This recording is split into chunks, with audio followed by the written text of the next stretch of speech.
Oh, well, Peanuts, you just missed out on Farmers giving us a review of a movie. No spoiler alert. However, Sorry, no, we're not going to tell you what the no. movie was. However, do watch Bullet Train. Bullet Oh, Train. I haven't laughed that much in a long time. Bullet Train. It's such a silly Okay. film. Bullet Train. Oh, that's the. Brad I Pitt. haven't seen it. New Well, one. I haven't seen it. yeah, Is yeah, it? yeah, So you yeah. think it? Is it fun? Because it looked It fun, but I wasn't it sure. it is. It's not.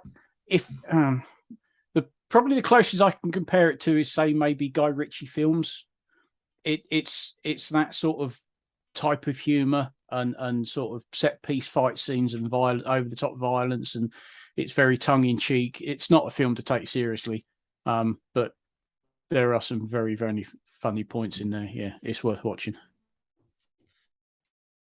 I enjoyed it a lot because I looked at that and I've heard reviews and a lot of people are going, "Oh, it's crap." Oh, really? And then you watch it, you think, "Yeah, don't take this film seriously."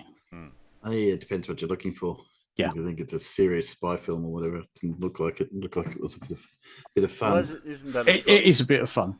isn't that a thing with a lot of reviews with movies? They give you a review, and then when you watch it, it's not what they reviewed it. Their opinion's completely different to what you expect.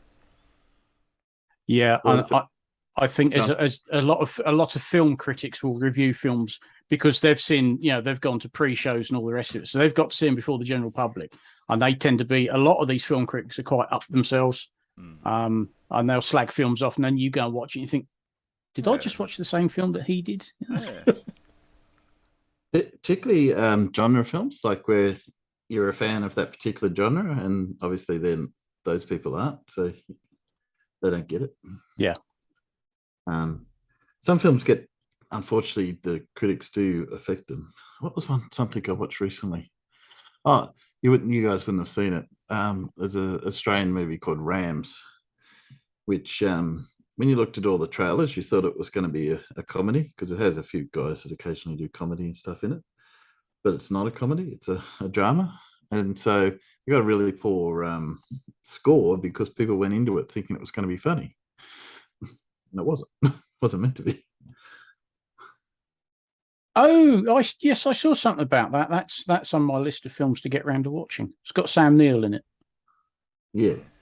Oh, Miranda Richardson, didn't she play Queenie? Yes, she did. Oh, well, there you go then. Queenie's in it. I'm watching that. So I didn't mind it. So I didn't mind it as a film, but yes, I can see why it didn't get such a good Rotten Tomato rating. Yes, my mum bakes cakes. Bullet Train demonstrates that Earth, spelt with an F, is not flat. Level isn't horizontal. Hang on. Yeah, we got to master this one.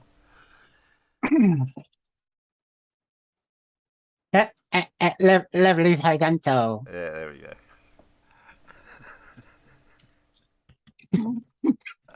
So Bollocks, I'll get back up.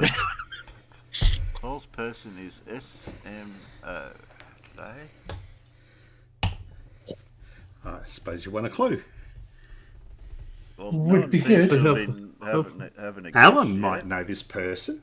I was trying to work out. I was assuming. What person? Yeah. Oh, He you've changed. You've cheated. You had 3 letters in the M, and now you've got 4. Trying to say something. Sorry. He tried. This guy worked on radar technology at the University of Birmingham at the start of the World War II.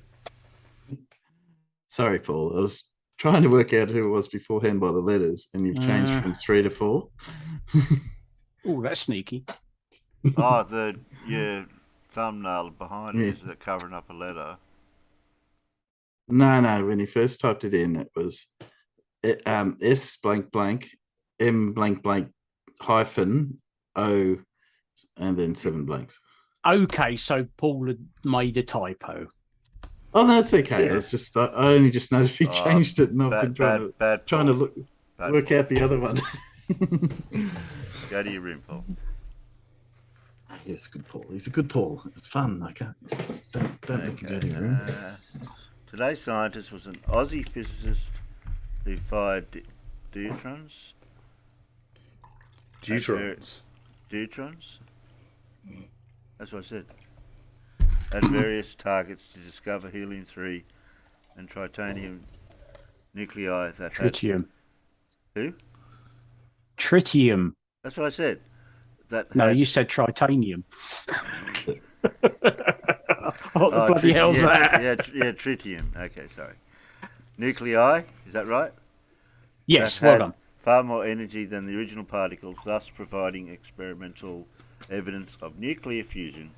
He also became involved in the development of the radar technology at the University of Birmingham. I can't say it in a Birmingham way. And I Birmingham. quite, Yeah, that's it. Yeah, just over the top of your nose a little bit, and you get it. Birmingham.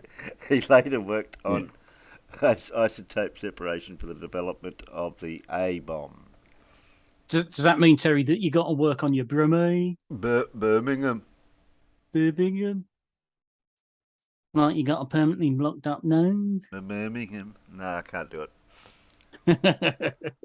Well, that's okay then. That means you're not from Birmingham. Yeah, Be there we thankful. go. Well, neither are you. You said it. Or Alan said Well, it that's better. right. No, Alan said it better.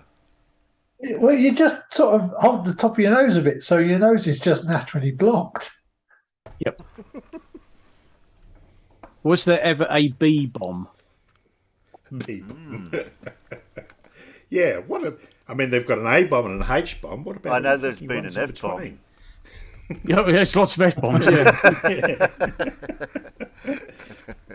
Well, I suppose there's a B bomb. There's also a BFO bomb. Paul, as usual, I'm not good. I don't do names, but I'm going to guess the radar bit at Birmingham University, would that have been the development of the magnetron? Yep. And it- you're almost right, Blue, but you got the last letter wrong. Magnetron, wasn't it a transformer? Tell him Megatron. Megatron. That's close enough. Tell him it was a typo. I'm sure you have a. I'm sure you have a magnetron in your kitchen at the moment, farmers. Yeah, That's it called a goes ding. It microwave. goes ding. Yeah. Chicken Yeah. ding. Big Blue's got it. He knows who it is. Yay! Somebody knows. Yeah, give it to me, Yeah. Blue. I'll see if I've got the spelling right.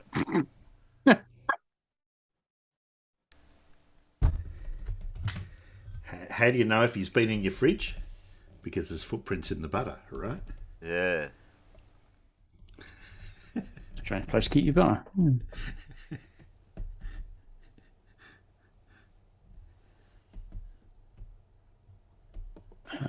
Tell me out here is what you sneak. Not Louis Alvarez, no. Eventually be the new face of. How would That's you a get bit- Louis Alvarez from? No, I'm not. Yeah, where's the L and where's the A? well, I'm guessing it's Sir Mark or Michael or something or other, but I still haven't had any luck. I looked at that. Was that Elephant? Oliphant. Oh, Timothy Oliphant. He was in. He's been in a few films. Yeah, that's right, Alan. No luck, Mama. And that is right. Didn't get it? Carl I ain't got a bloody clue. Neither have I. Yeah. Well, we're going to guess it's Sir to start with. You It reckon? is, sir. Sir not Yeah. appearing in this film. Is it? Is it Alan's Mark? got it right. It is. Okay, because I looked at that when I was trying to cheat before, but it came up as Geez, You're not you're supposed honest. to admit that you actually try and cheat. Yeah. no, that was before I got the clue. I was trying to work out just if I could work out from the letters, just for something to do. So that's why I was a bit hyper when I found the letters when I was looking up. Yeah, no, I came up with Oliphant, but he was a governor of South Australia. It was Sir Mark Oliphant. Yeah. Not Never elephant, Oliphant. Oliphant. Yeah. An Indian elephant or? Are you sure that wasn't just a typo as well? No, Yeah. I am sure it wasn't. Like a certain famous witch that ended up being called Magrat because her parents couldn't spell Margaret.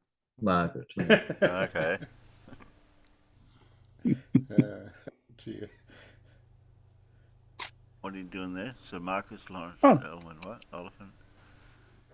AC, Yeah, KBE, yeah. FRS, FAA, FTSE, 8th October 1901, not 14th July 2000. And that doesn't include that he was governor of South Australia. Okay. Well, that might have been relevant. Well, that's what threw me because when I was, as I said, when I was trying to cheat, it came up with former governor Mike of South Australia. I thought, well, obviously it's not him. If I'd read down further, I would have said was an Australian physicist and humanitarian. Yeah. And then I probably would. You put something out in the chat about maybe changing the look of the turtle. Might be getting some plastic surgery. Yeah, I was just seeing if there was any interest in anyone wanted to preview it in the chat. I don't know. I don't think they want to see a sneak preview. No, I don't think they want to put any spoilers. That's okay. Yeah. Like we're getting used to this turtle, and you want to change it. Yeah, you'll get used to the new one. This one's not all my art. That's that's right. This is borrowed. Yeah, well, I've done bits and pieces to it, but it's not all my art. I like to do my own art. You want to make him a bit more like a Ninja Turtle? No. I think you get more fun out of that than the bloody cats do, Farmer. Bloody cat keeps ignoring it. Yeah. I even put food on it and she just sat there and went, wait until that bed goes. She's not going to have any bloody choice. Well, she's just sort of sleeping all the time on mine, I suppose. It was a nice idea. She might take to it yet, but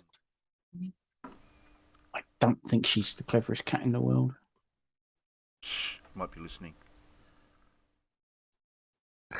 Hang on, I'll just look through the. Where is she? No, she's asleep. We're safe. Okay, you say. Phew. Hey, Squeak, you're stupid. No, she's definitely asleep. Which, of course, is natural for a cat. They only sleep, I don't know, 25 hours a day. Hang on, that actually looks like a turtle. Yeah. Yeah, it looks too much. That's like nice. I like that. No, I like that's quite good. I like that.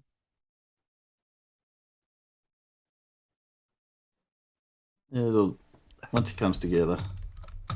I thought it'd look more fun, more cartoony, not so much realistic.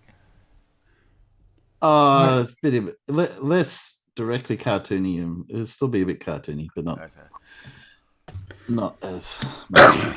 I am so jealous of people who can actually bloody draw. And weld. Yeah. And weld. Yeah, especially when they do well. I can draw things that are mechanical in nature, I guess. I can't draw. I've never been able to draw people. Nah. Unless I'm just copying. That's my favourite. Sometimes sorry, Terry. Go on, Terry. I didn't say anything. I think I might have just started to say something, but you go down, Alan.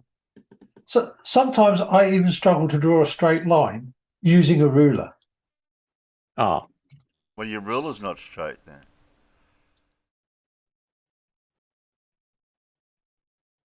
Yeah. Sometimes I find the pen or the pencil wanders away from the straight edge. What's all these things out here? Rather than 4 turtle names in Teenage Mutant Ninja Turtles, that should be TMNT, not TNNT. TMT here. And what comes next? 1, 11, 21. In that number sequence? Yeah, that's like one of your questions that you do for your quiz, those numbers things.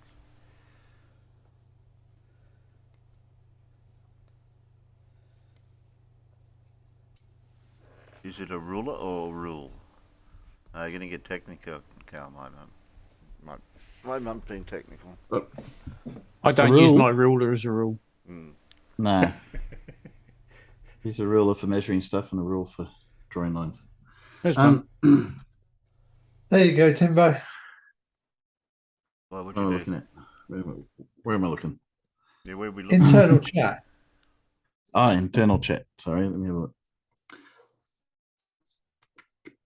Internal check. See somewhere. There we are.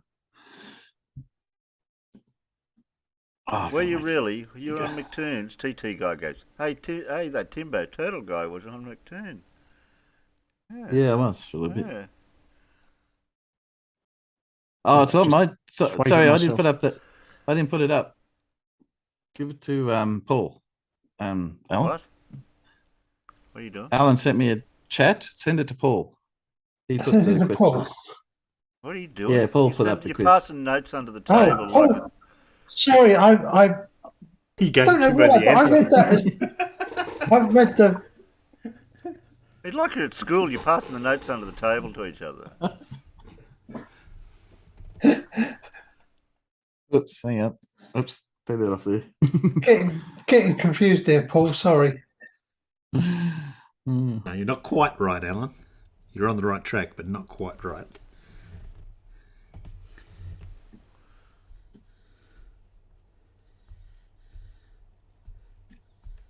There's not enough digits there, Alan. Yeah. Okay. Oh, Farmer, is the jug boiled yet? Well, no, because I haven't gone downstairs and switched it on, have I? Okay, I'll have to wait. But yeah, we have. Yeah, we are a bit low. That's better, Alan. What's wrong with this picture? Yeah, what? We do have a debate that we could watch bits and pieces of between, who is it? Bryant. He has got a last name, hasn't he? Yeah, this is that name, isn't it? I think he goes by. I've just got could be wrong. Bryant here. but I know I subscribe to D- 282 to his DFE or channel. whatever that is. That's what's next to his name. Yeah, that's fine. Bryant Myers. Myers, Myers. that's it. Myers. Yeah. Now they got it. Looks like it's a structured debate. So, do we vote for not listening to the 10 minutes maybe of Witz's ramblings first? Yeah. Bryant goes first, Bryant's going to go first, is he? which is always a bad move when you're going up against a Flurf. Yep. Always let them go first. That is supposed to be bringing positive evidence. Okay. Yeah, don't hold your breath. Oh, there's a timer here. So, I'll have a There look. you go. So Little Wolf got the answer correct. Little Wolf. Oh, so I was going to. Oh, cool. Where? Wasn't. Got distracted. 312211. Distracted. I'd have to write it all out on a piece of paper, the whole thing. So Whose phone number is that then? Not mine. No, not mine either. Needs more digits. What's the STD code? Always makes me chuckle when I see that now and I refer to an STD code. Oh yeah. What you got? The clap?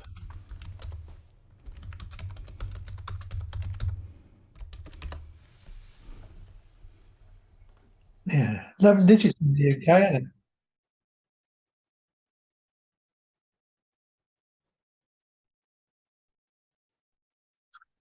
Okay, so he's going to go first there.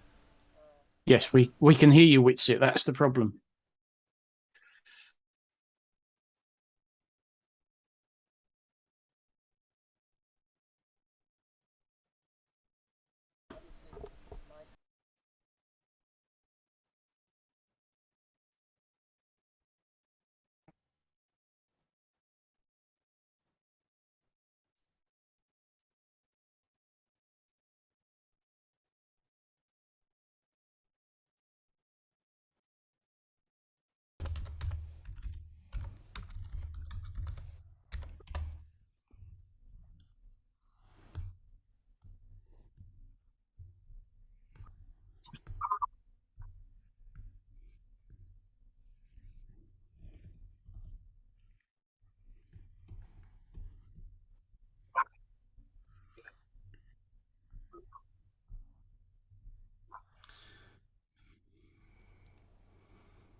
Because I think you're going to be quiet. But anyway, go ahead. Yeah, it's just I got to get used to these mics and keeping my.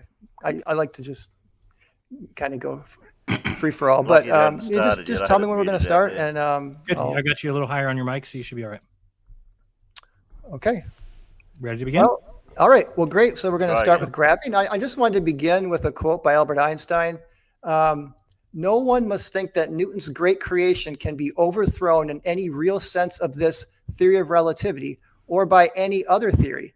His clear and wide ideas will forever retain their significance as the foundation on which our modern conceptions of physics have been built.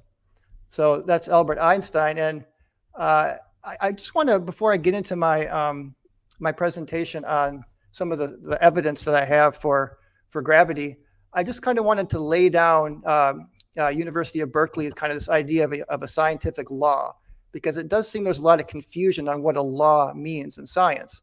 And in everyday language, a law is a rule that must be abided by or something that can be relied upon to occur in a particular situation.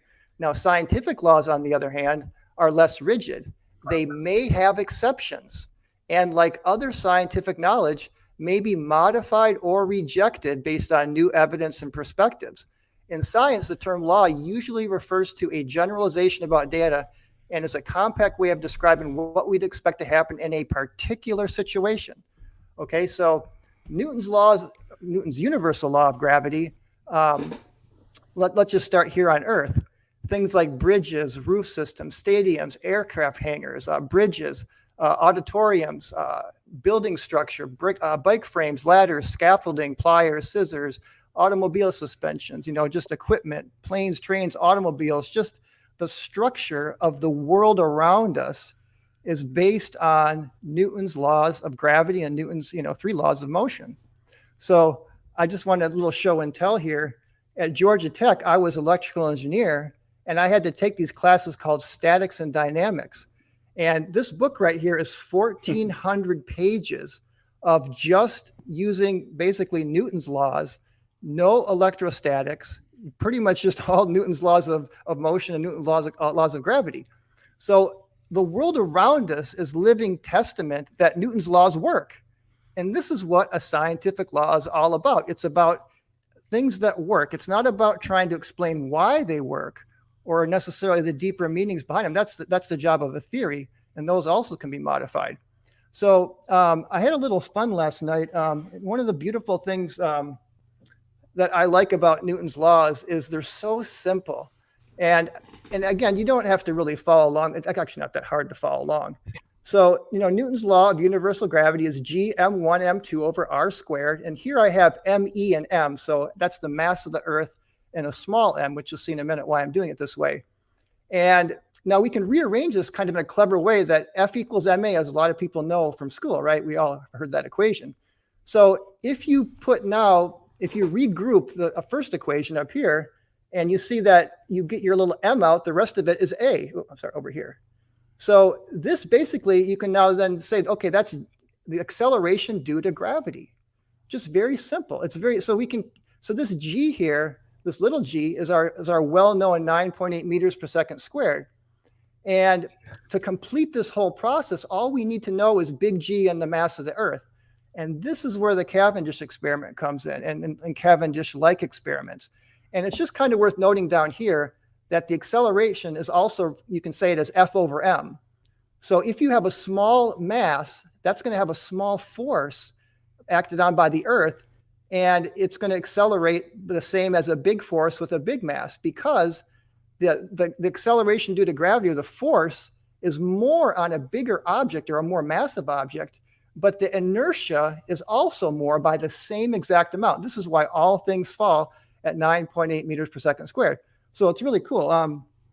And we can even take these laws, and this is where the universal motion comes in, and we can derive Kepler's laws. I mean, I won't get into all of them because I don't have time, but Kepler's laws basically said there's 3 laws. The first is the ellipses, the second is equal areas and equal times, but the third law, he didn't know what this proportionality constant was. So we can actually just use Newton's laws, and then we just know that the centrifugal force is going to balance the gravitational force, and we can get an exact number for that constant proportionality, and all the planets fall in a straight line. So again, we don't have time to get into it, but it's really nice that this law of gravity here on Earth extends to our solar system. One of the first scientific ideas that got extended beyond just the Earth. So let's look at just Cavendish real quick here. We don't have a whole lot of time to go through it, but the Cavendish experiment here, let's just look at the experiment. Basically, there's two large masses that are fixed, and you will have two swinging smaller masses on a swinging torsion scale. As the smaller masses are attracted to the larger ones, they twist the wire, and that twist, along with the oscillation times, allows us to calculate G, the gravitational constant. Once we have G, the gravitational constant, we can then determine the mass of the Earth, and based on some of the equations that you just saw. So now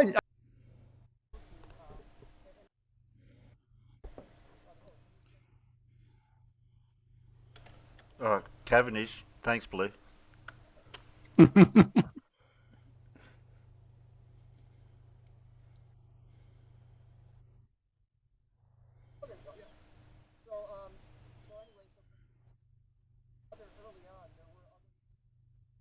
What, the Schahelian one? Yeah, we know about that one as well.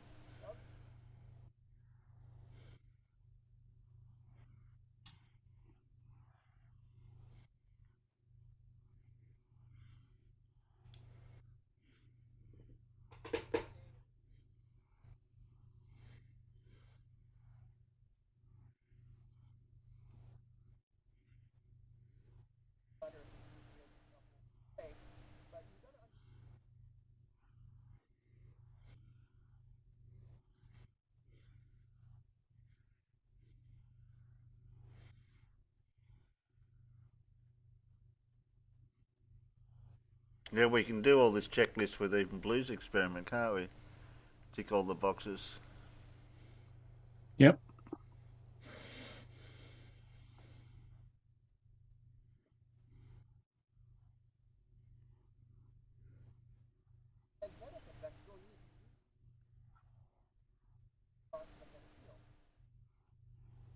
Yeah, how did you ground it, Blue? What method did you do for that? Was that something you had to do, the grounding or something? Yeah, drove a 8-foot copper rod in the ground right outside the shop. Okay. Literally grounded. Yeah.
experiments did them almost near absolute zero. I mean, just absolute Haven't they been able incredible to hear accuracy. that the whole time? Now, this is one test I wanted to share because I've heard some flat Earth enthusiasts will sometimes say, well, that's just a man-made piece of equipment. I want to see something in nature where mass attracts mass. Well, here you go, the Mount Schahelian experiment, which has been also has been done multiple times, and even recently there's been a more recent study with the Mount Chiliad back in what year was it? It's a much more recent analysis. And again, this particular study that was done more recently came up with a density of the Earth that was very, very accurate. And Mount Chiliad is just very symmetric, so it makes it very easy. So anyway, we're just kind of running out of time here, but just you can just check out my link, and I have a lot of good other things you can see, and don't really have. Oh, this is from statics and dynamics. These are the kind of free body diagrams that you need to know. And in science, like bridges, this can be life or death if you do not construct these bridges properly. And by the way, it's not just G. It's actually MG, and it's, you can't just use G alone to build these things with statics and dynamics. And so we're out of time, but I didn't have time to get into Einstein's gravity, but I think we can talk about that later. Okay. And Austin, you gonna go? You're not sharing your screen, right? Okay. Well, I do want to actually, let me just share the screen real fast. I want to play like a couple seconds of this video. Oh, video, jeez. Really? Wow. I think it's a little Louis. So, yeah, when you start it, I'll just play this. Like he's not going to use anything valid. He's just going to use a video. Okay.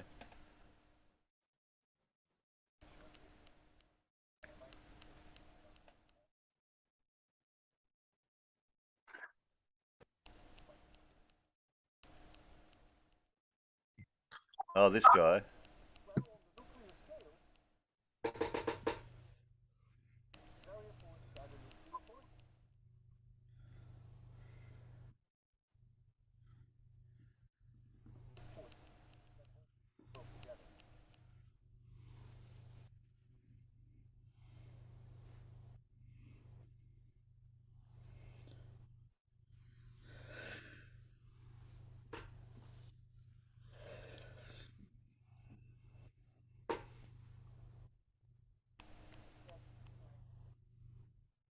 Oh, he's going to cherry pick it. Wow. No, stop it. Yeah, he's going to cherry pick that. Exactly. He's gonna try and say that it's all electrostatic, but Walter Lewin clearly said it's electrostatic and gravity. Yeah. Yeah. All because he cherry picked that little bit out of that. But remember Whitsitt's script. Blah blah blah blah blah. Electrostatics. Blah blah blah. Electrostatics. And blah blah blah blah blah blah. Never mind the fact that Walter Lewin also doesn't think the Earth's flat. Yeah, exactly. Yeah. He does some good lectures, that bloke. Yeah, he does. Yeah. No, it's not. Why does it keep muting? Ah. Power stronger than gravity even claims to be. As for this law, talking point, downward acceleration is an effect. So not everything goes down. Sometimes things go up, but there's a downward bias on the Earth. I actually agree with that. 9.8 meters per second squared is agreed upon average. It doesn't happen every time. Objectively, it doesn't. Agreed upon. It's not agreed upon. Who it's agreed? Measured. Who agreed? Oh, let's just agree that it's going to be this number. Okay. Who's in favour? Who's against? I don't know. I've got my hand up. Oh, jeez. Terry, they can't hear the video out in the feed. Yeah, I figured out what was going on. If I didn't have the good. mouse Just checking on with the me about right it. window and I pressed the space bar, Happen every time. it was actually For the muting peanut. the video audio at the same time. For the peanuts that didn't hear that bit, obviously, then, Whitsitt's trying to say that the 9.8 metres per second acceleration is an agreed upon value. Well, it's a good job the G meter with my phone agrees with it too. Then It was voted in the last election. Yeah. I'll make sure I keep an eye on the mute for the audio. Everything you observe on the Earth is electric. Everything that you observe on the Earth. It's 10 to the 26th, some argue 39th power stronger than gravity even claims to be. As for this law, talking point, downward acceleration is an effect. So not everything goes down. Sometimes things go up, but there's a downward bias on the Earth. I actually agree with that. 9.8 meters per second squared is agreed upon average. It doesn't happen every time. No. Objectively, it doesn't happen every time. It changes. It's just an agreed upon average. It fluctuates. Does it? But we use that convention so that we Yeah. can build things like bridges, etc. You can replace little g with the letter A, acceleration. You don't need it. You don't need the cause, claim, effect. Talking about Kepler's law, it's planetary Little movement g- of bodies. little g is an This is a whole acceleration. different conversation than what we utilize on the Earth for everyday use cases of downward acceleration. It has nothing to do with planetary movement or this idea that there's bending and warping of space-time. In fact, Newtonian physics isn't even used anymore. It doesn't work. It was debunked. It doesn't work to explain the solar system, much less further than that. So when we talk about what's on the Earth, well, we're talking about, we want to use science. We want to actually prove things. Okay. Oh, there we go. Use science to prove things. So Oh, when they Jesus. proposed the globe, they thought, well, the only way the Earth can be a globe is there has to be something called gravity. That's the actual evidence for gravity. So if we want to say we have a dependent variable and naturally occurring observable phenomena, things go down. Things go up and down. So things have direction or different vectors. So what causes something to go down? Well, let's figure it out. Well, why down? Gravity. Sideways.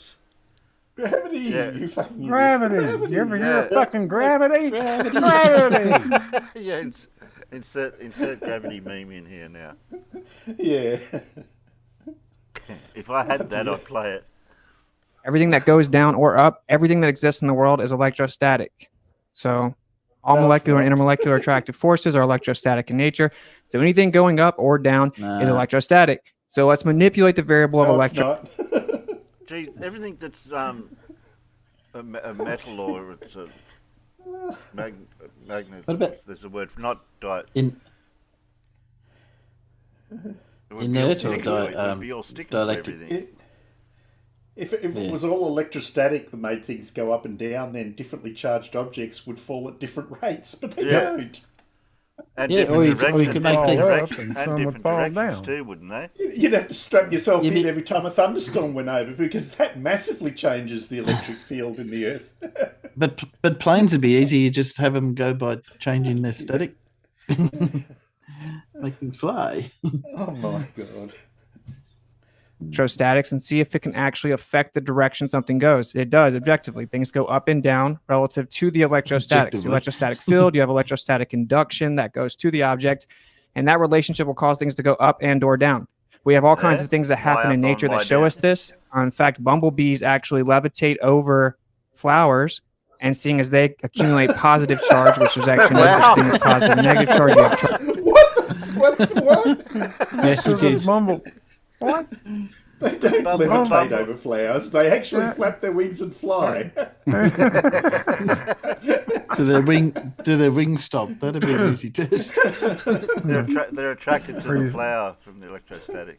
Oh dear. No, apparently flowers repel bumblebees, Yeah.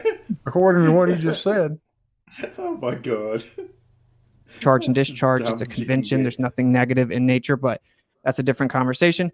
So it gets positive charge in the air. It floats over the flower that has negative charge, and the pollen will actually levitate up to the bee and stick to it. Okay, so Hang we on, watch this happen. hang on. Whoa. If the bees are positively charged and the flower's negatively charged, the bee ain't gonna float above the flower, dude. And if be pulled down to it. Yeah, exactly. Unlike charges attract, Whitset, they don't repel. Oh dear. Happen all the time. The clouds, of course, are electrostatic, and then based on the charges in the clouds, that's when eventually the water will come down, right? So based on No. density and No. buoyancy, That's I can say that's wrong. Absolutely, that's wrong. Yeah. alone or based on gravity alone, there's no reason for those clouds to be up there sitting the way that they do. Now they just claim that it's basically counteracted. What? The clouds shouldn't be up there. What are they? Next time I see some clouds, I'm going to tell them they shouldn't be there. I mean, how dare the density of those clouds be lower than the air below them? Yeah, exactly. So whenever you talk about the Cavendish and you said that they control the variable of electrostatics, Thanks, Blue. well, you said no electrostatics. That's not true. There's no such thing as no electrostatics. The gold that they use is electrostatic, right? So we have things that are called dielectric materials because they have small amounts of magnetic permeability, right? They have high levels of dielectric permittivity. What? No, they're not called dielectrics because they have magnetic permeability. What in the hell is wrong with this boy? Well, he's an idiot. Oh, he's an idiot. Yeah. He's an idiot. That's what's wrong with him. Oh my god. Oh dear. I'm sure I can see that bright bloke shaking his head, but not. They maintain their charge very effectively, but that doesn't mean that there's nothing there. Just like there's no such thing as anything being neutral. If something's neutral, it doesn't have a net charge, but it still has a charge, including all these quote unquote nuclear forces and the neutron. They have elementary charges, and everything that exists has a charge. So there is nothing in the world, nothing that doesn't have electrostatics. In fact, whenever Cavendish first did his experiment. What about that biscuit farmer just ate? Yeah. What about those neutrons? Peanut. Oh, peanuts. Sorry, I thought they were biscuits. Yeah. You watch What out. about those protons that have positive charges? They're electrostatically charged, those peanuts. Are they? Yeah. What they're about those protons in the nucleus? They're attracted to your mouth. What about those protons in the nucleus that are positively charged and yet they're attracted to each other? How does that work, Whitson? Yeah, really, Whitson. Oh, well, it's easy. Electrostatics. There you go. So if you threw a peanut That's up, it. All he's got to do is keep saying electrostatics and I jobs dare are you good. to throw a peanut up and it'll bet you it won't go to your mouth.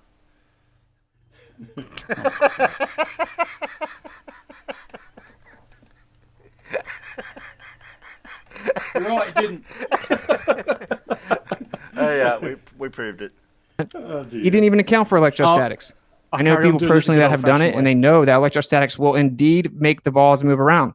It's the primary thing you Only thing is, farmer, the peanuts didn't see that. have to worry about because of the fact that you have attraction and repulsion with electrostatics.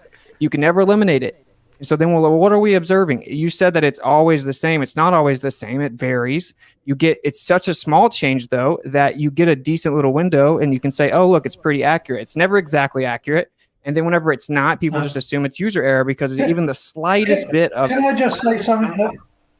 Can I just say something that when it comes to doing the actual Cavendish experiment, if you build the case with a different type of timber or a different material, it will have a different dielectric constant. So the electrostatic force that might be passed through it will be different. So you would get a different result. Hmm. Yeah. Oh dear. That's what happens when you make stuff up. People look at it and go, well, hang on, that's wrong. Yeah. Exactly. Wants to dumpster fire. Well, we're going to, after Witz's bit, we'll jump forward. Of energy or motion transferred to the Cavendish mechanism will actually affect what you see. So you didn't account for electrostatics. If you manipulate the variable electrostatics in Cavendish, you will literally get the cause. You can't eliminate it. If you ground something, it still has electrostatics. If you put it in a Faraday cage, it still has electrostatics. There's no such thing as eliminating it. And it's 10 to the 36th power or 39th power, stronger than gravity even claims to be. So all this stuff about 9.8 meters per second square, that's an agreed upon average. It's not consistent. That's just an effect. It isn't exclusive to the idea that the Earth is a gigantic ball with bending and warping of space-time. It's not different on a flat Earth or a globe Earth. If things fall down, we have an agreed upon average. That's the effect. What's in contention, what gravity is the claimed cause of that effect. That doesn't mean anything. Like I said, you can change little g and you can replace it with a. So what we know to actually be true, and I just show you Walter Loon from MIT explaining it, everything up to thousands of kilometers, which I don't make claims about thousands of kilometers because I don't believe in fairy tales, but the point is that everything on the Earth is electrostatic, and it's just objective. We can manipulate that variable. We have spider ballooning. They prove that they took them outside of the wind because they used to think that they did that because of wind, and actually based on electrostatics, they levitate more effectively. They basically fly because they propel themselves electrostatics. Bumblebees are not aerodynamic, but they use electrostatic resonance, and they can fly through crosswinds up to 60 miles per hour unaffected because they have like a... He's picked up on that where they vibrate their wings at a Yeah. Little electrostatic force field. So what we have, I'll use the last 3 minutes to explain this. All the stuff of just begging the question of gravity doesn't mean anything. Conflating the cause and effect of downward acceleration to being the cause, which is claimed to be gravity, doesn't mean anything. Just saying, look, we have an equation that we can use for technology based on 9.8 meters per second squared doesn't prove gravity at all. Like I said, you can replace a little g with a.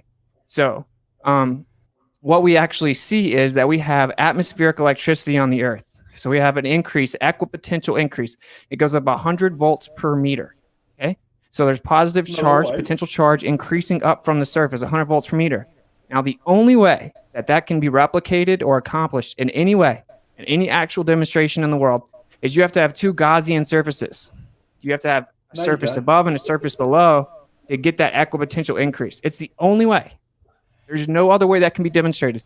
Well, we have that on the Earth. We have equipotential increase, which means there has to be a surface above us acting as the second Gaussian surface, and that's what gives you this downward flow of electricity on the Earth.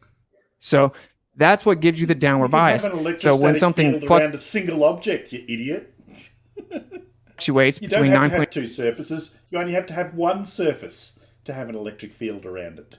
8 meters per second squared and 9.73. Well, okay, because electrostatics is super weak. So the change in electrostatics would never be drastic. It's an agreed upon average. Not all things go down. Sometimes things go up. So we can actually manipulate that variable. We can prove it's there. All matter has it. It's tangible. We can actually manipulate it in an experiment and prove that it causes things to go up or down. So what we have from the beginning is scientific evidence that has demonstrated objectively that electrostatics is always present and it causes things to go up and down. Yeah, I picked up on that too, TT. And we have an electrostatic field in the Earth with equipotential increase, and there's a downward flow. You can, in fact, run something called a corona motor, electrostatic motor, with this current. Okay, so we have downward flow pushing down to the surface of the Earth where we have negative surface charge. Nothing. Again, this is how bumblebees operate. So did you guys No. pick up on that before? No, He it's was not. saying it was stronger than gravity, and then he said it's weak. Oh yeah, he's all over Yeah, the place. yeah. That is again an inherent problem when you're making shit up. Yeah. You've got to remember what shit you made up. That's the problem with lying. You have to remember what you said before and stick with it. He quite clearly, he's just got this script that he likes to sort of go through at Mach 2, and he hasn't realised that he's contradicting himself so many bloody times. Yeah. He likes to throw some big words in there. Yeah. Like equipotential, which is sort of, how does that relate to what you're talking about? It's a good big word, but I doubt whether he even knows what a Gaussian surface is. Yeah. No, he's seen it somewhere and thought, oh yeah, that's good, that'll impress him. Quick question for you, Paul, just to confirm my thinking. If you've got an electric field that's increasing by 100 volts per meter, by the time you get up to about 20 meters, it's going to exceed the. It's going to be enough. It's just going to arc over, isn't it, through the air? No, because it's volts per meter. All right, so if you've got a linear, if it's 100 volts per meter, that's not enough to reach the breakdown potential of air. It's got to be about 3 million volts per meter to do that. So just increasing the distance doesn't increase the voltage per meter, Alan. Oh, okay. Sorry. But he was. I thought he was trying to say that it was a field that was increasing by 100 volts per meter. Yeah. 100 volts per meter. So if it's 2 meters, that'd be 200 volts. 3 meters would be 300 volts potential difference. But it's still only 100 volts per meter. Yeah. Fair enough. if we're going to make an additional claim, because like I said, not to be too reiterative, but 9.8 meters per second squared doesn't prove anything. That's just an effect. That's the agreed upon average of downward acceleration. That changes a little bit, but it's just an effect. So we want to find out the cause. The question is, does gravity exist, and is it the cause of the effect? That's the actual point, right? Well, when you say you try to control for the variable of electrostatics and stuff like that, you can never eliminate it. It's always there. It's 10 to 36 power stronger than gravity claims to be. How could you find a force much smaller than that if you can't actually get rid of that force when you know it's stronger? Okay.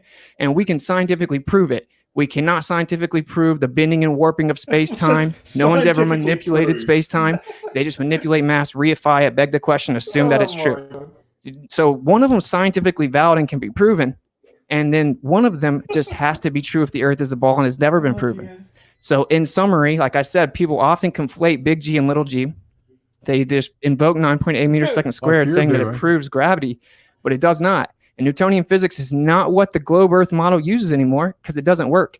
And the reason that they didn't just acknowledge the natural intrinsic electrostatic nature of all things, and that's why things go up and down, is because it's way too weak to cause gigantic planetary bodies to move around each other in a vacuum at vast distances. And that is the only reason that something else was come up with. And there's no empirical scientific evidence for it, but there is for electrostatics. It can be manipulated as the IV, and you can prove it. There we go. What a load of bollocks. Yeah, what a load of bollocks. Just a small point when it comes down to bumblebees. The whole urban myth that bumblebees shouldn't be able to fly has been around. It's a myth. It's been around since the end of the First World War, when there were German engineers and biologists looking at how things worked. Bumblebees actually fly due to a little thing called leading edge vortices. They can flap their wings in such a way that they create a vortex that remains stable across the top of their wing. That increases the airspeed, which reduces velocity pressure, which means it gains more lift. Bumblebees are, by evolution, very clever little buggers. And that's how, if you look at me, think, well, surely those wings are far too small to support that weight. Yeah, but their wings aerodynamically work. They create for their size, a much lower pressure above than they do below. Yeah, the thing is they don't fly. They don't fly like aeroplanes, do they, farmers? No, no, exactly. Yes, you can't look at their wing and go, that wing's too small. Yeah, if you think of them, if you think that they're not wings and they're more propellers, then you know, all of a sudden these little things start making sense. Well, I guess the pertinent question then would be, what's the airspeed of an unladen bumblebee? I'm not even going there. African or European? I think there are African bumblebees. There must be, yes. But I think whatever type they are, I think all of them are non-migratory. So, but yeah, it's difficult to pin down. But they reckon it could be down to some German engineers in sort of the 20s and 30s trying to work out how these things flew, and that's what I was told. That's what I was told. It wasn't that they got it wrong. It just, well, it was in the sense that they used one law for aerodynamics, which was for fixed wing airplane. That was the story I was told. Yeah, it was a law that's not applicable to the actual situation. Yes. And I did see a tweet, or I can't remember, a tweet or something or other, someone saying they got in trouble at school because they were told that bumblebees were not aerodynamic, and they said, but if like they didn't follow the laws of aerodynamics, and he said, but if they fly, wouldn't they have to follow the laws of aerodynamics? Yes. Yes, they can fly, so the argument is moot. Yeah. I mean, okay, they're not the most streamlined things you've ever seen. A lot of the stuff that we can put in the air and make fly isn't that well streamlined either, you know. So certainly not the early stuff. Oh yeah, well, yeah, exactly.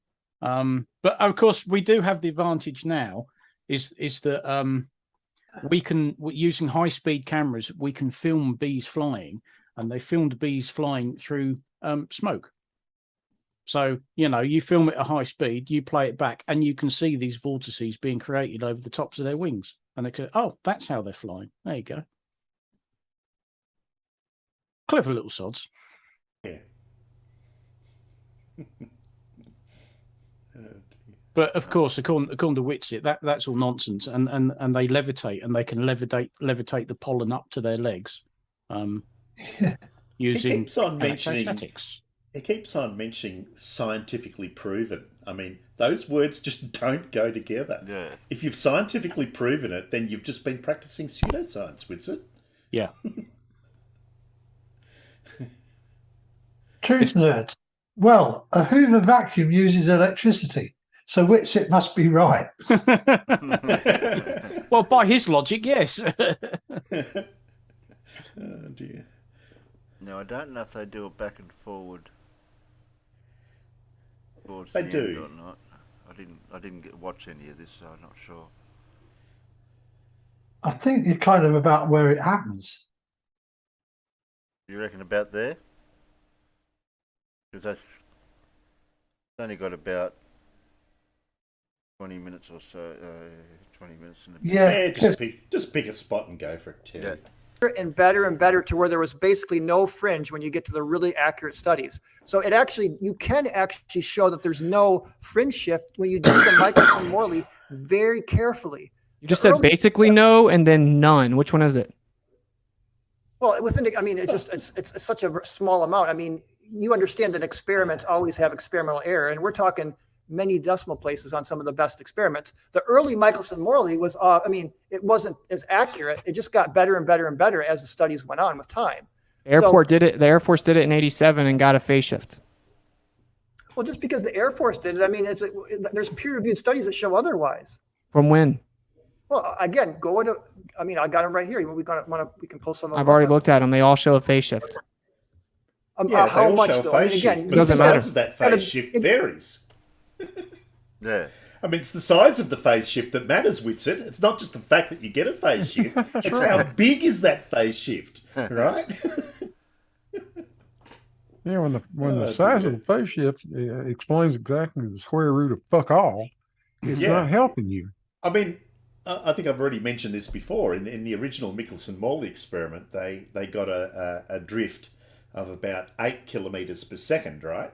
But they were expecting that if the Earth was moving through the ether, that it would be 30 kilometres per second, right? So 8 kilometres per second is much lower than what they would have expected, all right? And it was within the experimental error. The experimental error was fairly large, so the zero value would have been within that error, right? But nowadays, they've got that error down to a drift velocity of around about 6 centimetres per second. Not kilometres per second, centimetres per second, which is a lot more accurate. That's much closer to zero than 8 kilometres per second.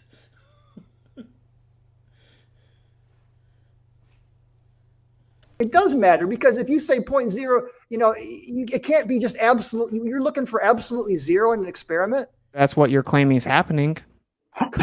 You really don't understand how science works. I understand that you just used the instrumental error as an excuse and I have to explain it. See, special relativity was invoked to claim that the measuring apparatus physically contracted and then time slowed down, so it looks like they're the same. Even though it never actually is the same, we're going to pretend that it's just instrumental error and it's always the same, and that the measuring apparatus physically shrank and you just can't tell. So is that what you believe is happening in Michelson-Morley? The Michelson-Morley is a well laid out experimental, and it's been duplicated many times. And if you're looking for a zero, of course, science isn't going to be able to get absolute zero error. I mean, because do you believe that in Michelson-Morley, the measuring apparatus is physically shrinking? Well, you understand with time dilation, length contraction. I mean, when you're going fast enough, it's not going to be much, but it's that's something that that is kind of a paradox, but it does seem to happen. So what your model claims is that there is a difference, that there is actually a phase shift, but since the measuring apparatus contracts and time expands and slows down, that it looks like there's no phase shift. Show me your evidence or your study that validates what you just said, and that somehow special relativity by Einstein. He gave a speech explaining it specifically. That's the whole point of special relativity. I mean, you're just giving a bunch of quotes. You don't have any actual peer-reviewed studies to show that the Earth is stationary. I mean, where is your studies? First of all evidence shows that the Earth is stationary. So the whole idea of relativity is to explain the theory. All evidence, all the evidence. Yeah, that's just a blatant lie. Yeah, what he said there. Yeah, all the evidence. That says even though it always looks like the Earth is stationary, it's actually spinning, wobbling, and revolving. That's what relativity says. I know, but I showed you 12 peer-reviewed studies. I mean, where are your studies? I'll show you 30 different top-level astrophysicists. So if you disagree, you're disagreeing with Stephen. Yeah, I'd like to see him show that. Yeah, go ahead. Show us 30 of them. Come on. We're waiting. That's because he says the you're quotes disagreeing with Albert Einstein. Sorry, Timbo. Oh, sorry, man. I was just saying that's because he thinks that these little cherry-pick quotes and overwrite anything else the guys have said. You're disagreeing with that's his argument. Sorry, keep going. But he does this a lot. He'll say something, and then if you Yeah. go to get it, he'll say, "Oh, I'll get back to you with that, or I'll get it for you later, or whatever." Yeah. And then he'll digress with something else and think you've forgotten. All the top guys, Yeah. Edwin Hubble. These are the people. See, I'm not appealing to their authority. It's called a hostile witness, right? And it'd be different if you had a new theory, but you still use Einstein's theory of relativity, even though it's drastically incomplete. It's been debunked. It doesn't work on the quantum or cosmological scale. It's incompatible with quantum. It doesn't work at all, and you just keep it. But my point is, no, it does. It has not been debunked within its realm of applicability. Again, you did not listen to what I talked about laws, science laws, how they work. Relativity never claims to work at the quantum level, or even to work necessarily to understand dark matter and dark energy. it'd have to work on all scales if it was real. Well, again, where's your model that does that? Electrostatics. Again, but it doesn't have to work on all scales to be real, because that's not how science theories and laws work. That's how gravity has to work. It would have to be on all scales. We can use science to make to develop models or theories that can make accurate predictions about the world we live in. And those models and those laws have domains of applicability, meaning they don't work at all scales. And so we do think that at some point there'll be a quantum theory of gravity. We just don't have it yet. It doesn't make accurate predictions, though.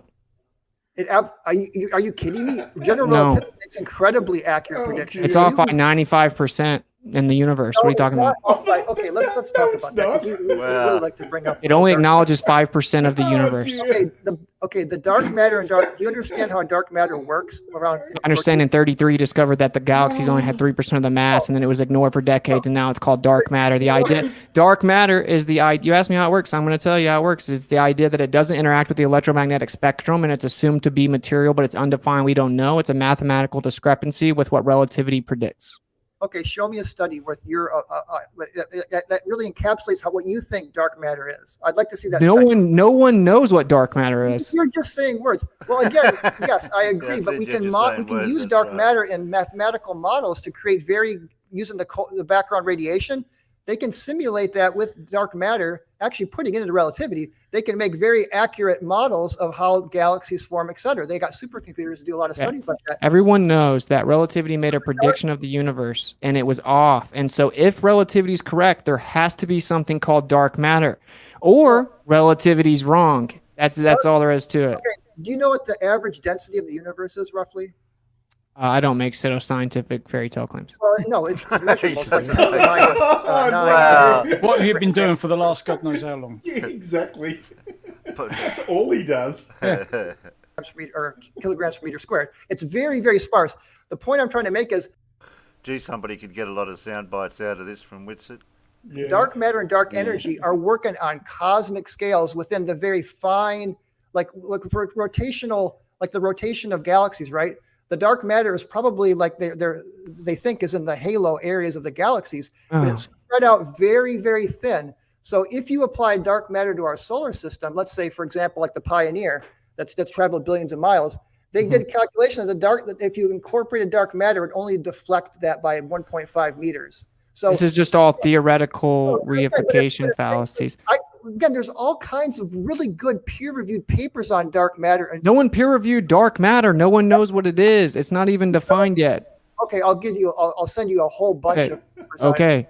Okay, Again, so Yeah. the truth of the matter is, I don't like when people are dishonest about how awesome the model is, because the truth is, it's known that if relativity is true, it's drastically incomplete. Best case scenario, it's incompatible with the quantum scale, and it did not predict the actual observations of the cosmological scale. This is just objective. Relativity has got to be updated or replaced. Best case scenario, but I don't know why we got over to this. I want to know what your response is to the fact you can't prove that the Earth is spinning, and it's a philosophical determination.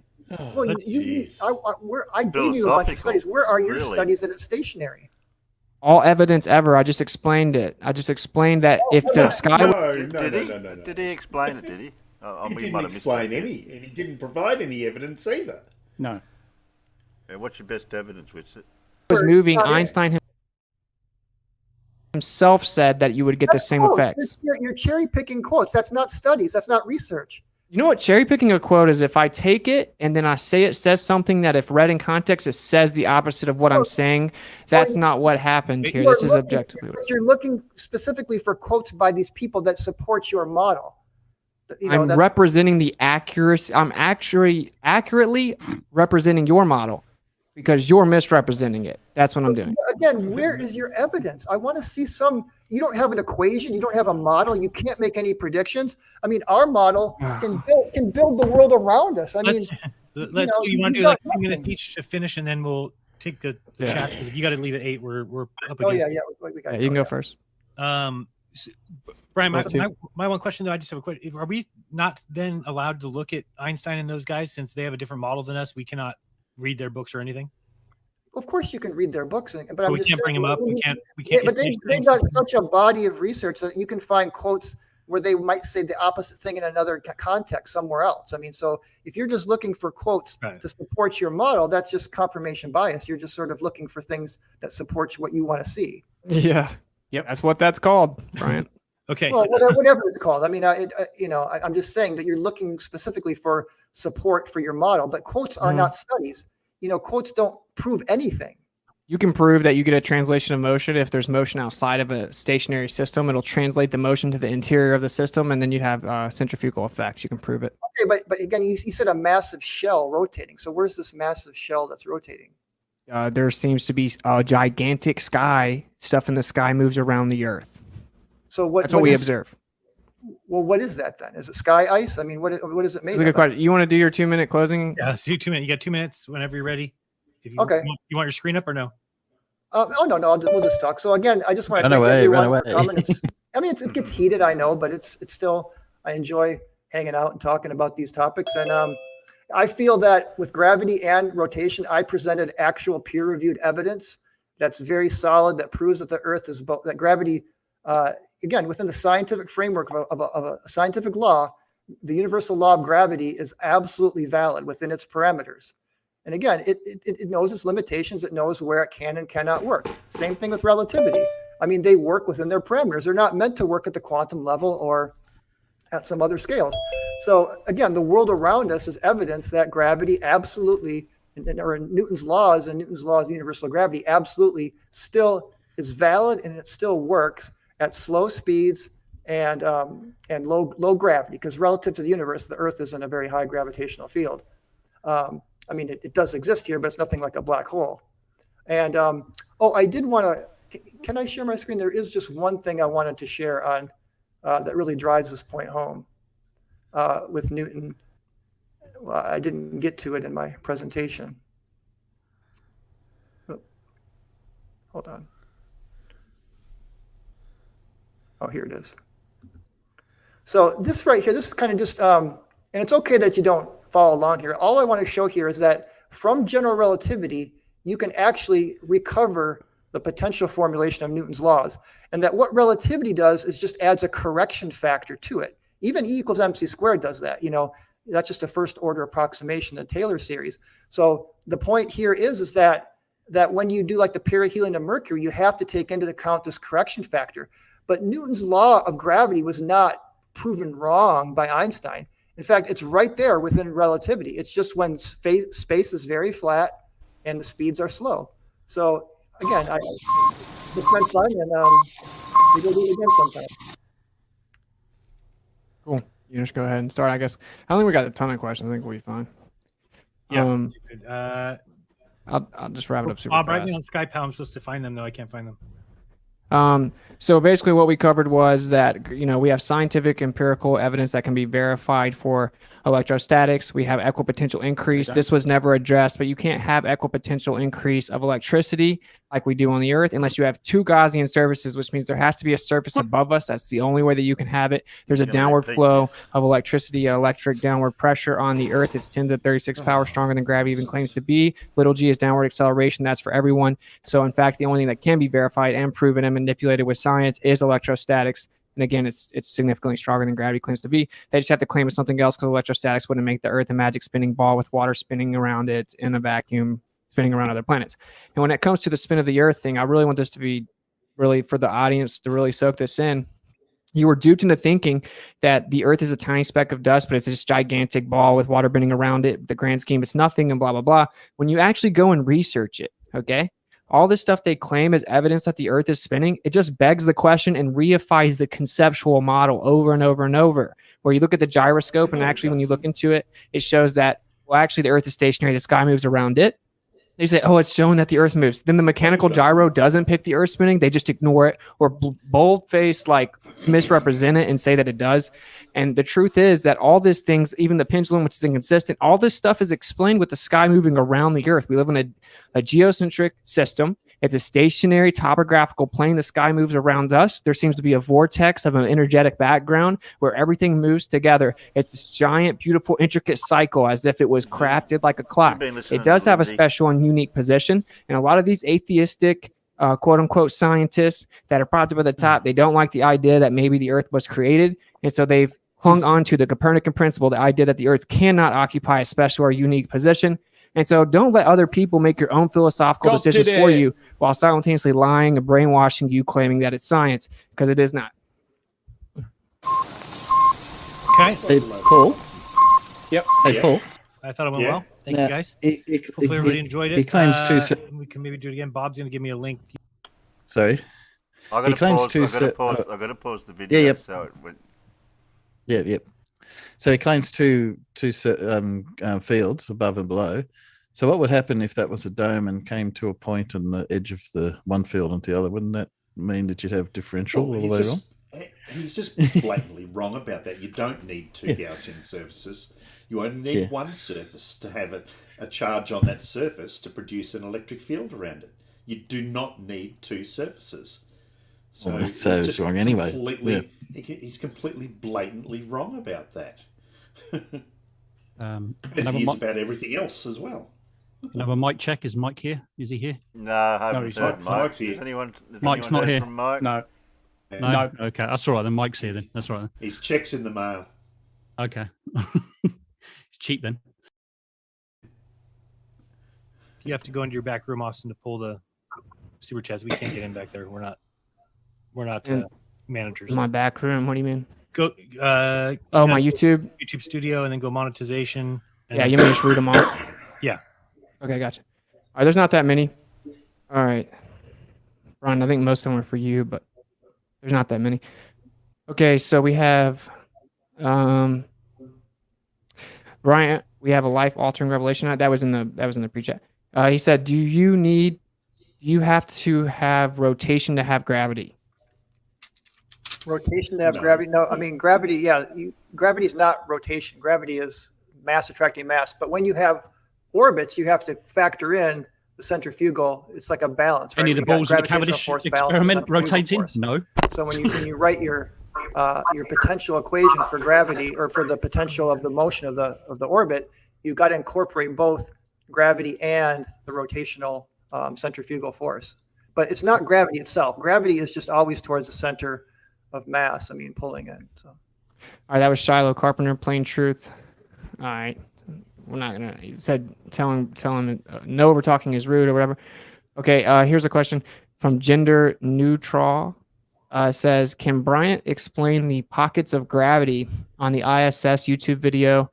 And number two, how Newton's law of gravity can violate the second law of thermodynamics to hold the atmosphere of a ball against the vacuum of space. What? Oh, that well, one. The first one, You've got two questions there. Yeah. I'm not familiar with the context of the ISS, so I don't. I can answer the second one, but I mean, Yeah, fair enough. So how? First of all, it doesn't violate the second law of thermodynamics. The second law of thermodynamics says that the entropy of the universe always increases. Now you can have the entropy of a local system decrease as long as the overall entropy of the universe increases. So with the problem with the whole atmosphere next to a vacuum thing is that, first of all, the gradient, there really is no pure vacuum. There's always particles in space. So there's never a zero vacuum environment. You're going down from a gradient that gets less and less and less and less, and then it just stays less and less and less, and et cetera. And there is a difference between atmospheric pressure and gas pressure. And sometimes flat earth enthusiasts make that confusion. They think that because gas pressure is the pressure of gas against a container, where atmospheric pressure is specifically the pressure of gravity pushing the atmosphere down on the surface of the earth. So it's defined differently.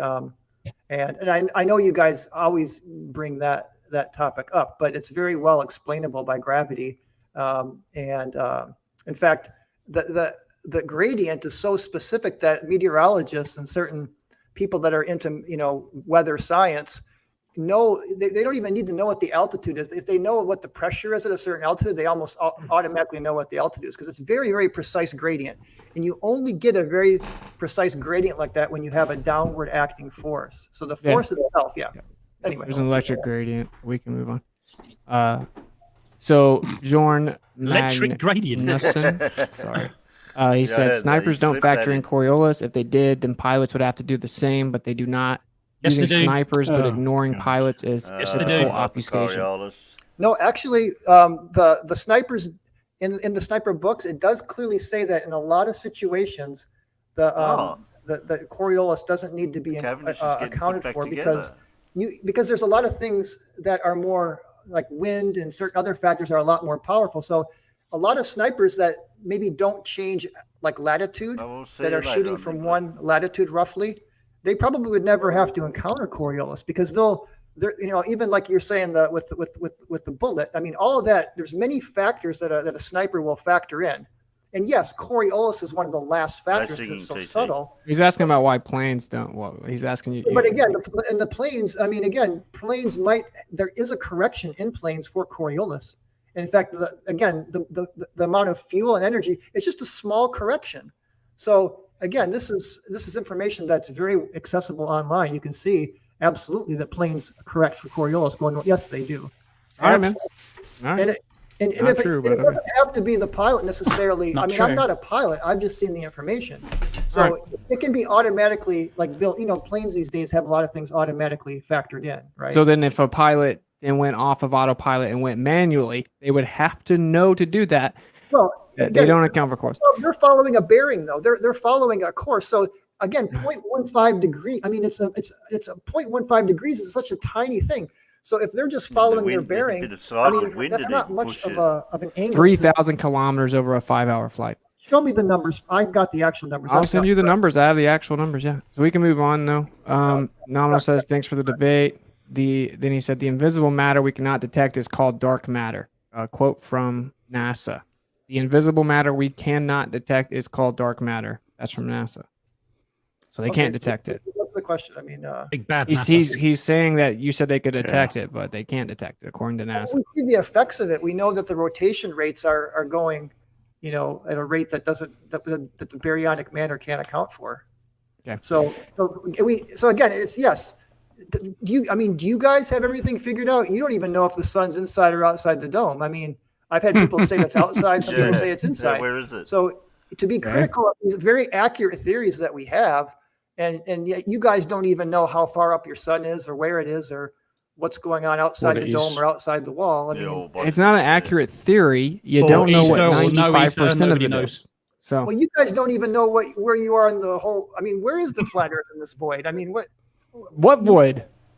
Well, I'm just saying what. That's exactly what. I mean, you don't. So I'm saying you're criticizing the globe model because we're still learning about the universe, but we have actual science that can predict, make excellent predictions, can build all the technology around you. I'm just saying Don't make this weird, Brian. Don't make it weird, bro. You don't have any predictions, man. They were all wrong. So it's all good. All wrong. You don't have 95% of. We predict everything from lunar eclipses to all that sort of stuff. We know what the sun is, where it is, and we can also explain a sunset, which is something this idiot can't do. Yeah. The universe even theoretically explained. You don't have all kinds of perfect predictions. I told you that that's large scale effects within our inertial system of the solar system and the Earth. What we have works very well, provably. Okay, it was actually designed after we saw what they allegedly claim happened. All right, so the Boston Runner says, I don't know if this is a question. It says, Austin speaking truth about the place we live. Anyone that can't see that has to first set aside what they think they know to actually research the deceptions launched at all of us over time. It can be scary at first, but peace and freedom do come. Okay, that's not really a question, but thank you very much for the generous donation, the Boston Runner. That was very nice. Thank you, Dave, for the $10 donation. Dylan Schumacher says, what causes wind? Same as clouds? I don't know who the question's for. He's asking you. It's fluid dynamics. I mean, it's temperature, pressure, a lot of things like that. I mean, it's very complex. I mean, we definitely have a very complex atmosphere. There's no question about it. with water and land. And I mean, just a lot of factors go into that. Do you agree clouds are electrostatic? I don't think, no, they're not just electrostatic. They produce, like you said, through, you weren't totally incorrect with the friction, the way that the charges will get, I mean, that is correct, but it doesn't mean that the clouds themselves are electrostatic. The clouds are made of water vapor, but the friction will create, the lightning. Create what? But it doesn't mean that that's the downward acceleration. Just because we have electrostatics on the Earth doesn't mean that that's gravity or that that's where the downward acceleration comes from. I mean, okay. You need the evidence. Again, you need to have some studies or some evidence to. Brian, do you remember I asked you this question like 20 times in this debate? Maybe 5, right? I said, so the only way you can have an electric gradient of equipotential values, right? 100 volts per meter, equipotential increase, electric gradient. Wait, is the only way you can have it is to have 2 Gaussian surfaces, one on the bottom and one on the top. But it's not. So that's wrong. I told you weren't even. I guess you weren't listening when I was explaining that it's only about 100 volts per meter for the first 120 meters. Okay, and this, by the way, is right from one of those corona motor type of diagrams. It starts to drop off very quickly after that. And again, the conductive layer you're talking about is the ionosphere, which, by the way, if you go, you can find tons of studies to validate the ionosphere. So the ionosphere is the second Gaussian surface. Well, I wouldn't call. I mean, it's a highly conductive atmosphere. Is it? But you agree you have to have 2 Gaussian surfaces, though. So when you say what are you trying to say by Gaussian surface? It can transfer or retain charge. Okay, that's a closed surface that transfers or. That's like a highly conductive surface wrapping around the globe. And the ionosphere is a surface. It's not a surface; it's a layer of the atmosphere. I'm just saying it's all good. It's a conductive. It's not a surface. It's a very big. But I'm just saying when you get to the first part of the ionosphere, that's when the electric field starts to go. I mean, because it's when you got a conductor, the electric field goes to 0 in a conductor. You know that, right? Yeah. Do you agree there's a downward electric flow on the Earth, though? Actually, downward and upward all day long. It's going down and up and sideways across. Again, if you look at the global circuits, you'll see it's this whole up and down and sideways. I don't believe in the globe, Brian. Stop saying globe. Richard Feynman says that it goes like many, many kilometers in the air. I don't know where you're getting this 120 meters thing. No, it's 50. He said 50 kilometers. Okay, so then what are you talking about when you say 120 meters? No. I said anyway, at 120 meters, the 100 volts per meter approximation breaks down. I didn't say that it stops. I just say that it goes to like 50 volts per meter, then it goes to 30, and then it drops off to almost 0 at about 50 kilometers. Okay, so exponential. That's what you're saying. Your whole 100 volts per meter thing is only valid for the first 120 meters. I'm not saying it stops there. I'm just saying it starts to go down very quickly, and we know gravity goes down very slowly. So again, it just can't explain the downward acceleration. It just doesn't work. If something's more dense, it goes down. Things that are less dense go up. That's the primary cause of the buoyant force. But what sets the up and down vector is the downward electric flow. It's all good because we would talk forever. Maybe we can have another conversation again. Where is density? All right, let me just read the last few off. Okay, so Dave says, please provide a direct measurement of curvature over a body of water, at least 10 miles showing the 66 feet elevation drop. You can answer real concisely. From now on, I think. I wasn't going to talk about curvature today. Okay. He doesn't want to talk about curvature. It doesn't exist, Dave. Come on, man. Don't. He didn't say that. He said he wasn't going I'm just okay. Goldie says it's flat. Thank you for the $5. Give me the gravy, says Brian. Is there a chance you're wrong? I don't think so, no. No chance?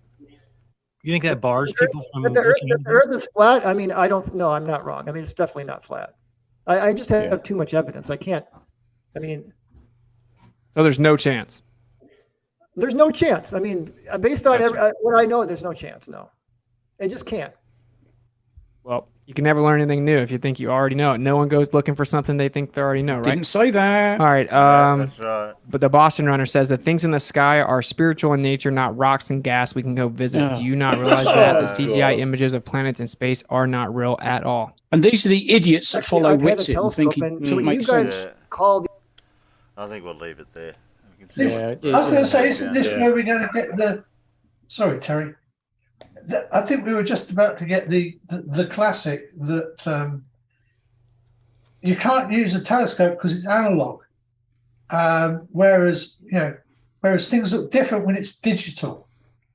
Regarding focusing telescopes. Oh God, really? I know. But did you watch? Did you watch all this, Alan? I watched it all on MC Tim's. Oh yes, he was reviewing it, wasn't he? As it went along. Yeah. It was a bit mad because he had it running at 1.25 to try and keep up while he stopped. I watched a bit of that this morning, and I kept thinking, I know Witsit talks fast, but has he sped it up? Yeah. Fortunately, you've got the timer going in the background. It's like, oh, he has sped it up, but it was a job to tell. The timer's going really fast. Yeah, that would have been funny. I think he got it on Lindsay time by the looks of it. I think. Yeah, 1.25. Yeah, but problem is Witsit talks 10 to the dozen anyway, and it was sort. Is he sped up, or is that just Witsit being Witsit? You know? And this Bright guy wasn't exactly slow, was he? No, because this time round he'd obviously had the chance to watch some videos of Witsit in and knew what it was going to be like, and yeah, you just got to go for it, haven't you? Yeah, you came prepared. I know he said later that he was waiting for electrostatics to be the word of the day. It most definitely was. If you played the electrostatics drinking game, you'd be dead. Yeah. Mm-hmm. Simple as that. You drink yourself to death. Even if you were just drinking water. Yes, because there'd be too much water. Yeah. The size of Witsit's brain. Hang on. Oh, there it is. I got it. P. No. What is that? What was that anyway? Peanut? No. This tub's got almonds in it. They're electrostatically charged to go from point A to point B. I'm not doing that again. Now, There's a peanut on the floor somewhere, and I can't find it. Oh no! Did I just hear an echo from me just a second ago? Is there an echo coming from me? Echo. No? Echo. Echo. What about me? Okay. No, it's usually come from Alan because Alan's not using his that's probably what it was. Okay. Yeah. Did Witsit say a gradient of equipotential? Isn't that kind of an oxymoron? That if it's equipotential, it has to be equal. Hold on. What's going on? He's in. That was PT. Oh, okay. Oh, blimey! I didn't. Oh, yeah. There he is. I didn't see it. Hello. Timbo Turtle's become Star Child. Where? Oh, ATT, I didn't see you there. I had that up because you were talking about drawing earlier. So these were just some of my because you're saying hey, you didn't like to draw people. That's the thing I like to do. That's the end of 2001: A Space Odyssey. Oh, that's good. That's really good. I can honestly say I'm looking at the CGI image.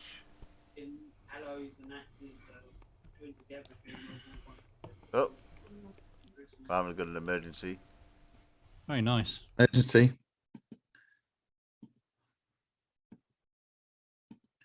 I wish I could draw that. Sadly, my artistic talents are somewhat limited to stick men and things. I took it up when my, as I say, I took it up when my son. I did it. I did 3 in it. Like 3 in it is high level art over here. So I did 3 in it art, and I focused on the graphic side, but I also did a whole lot of other science subjects as well.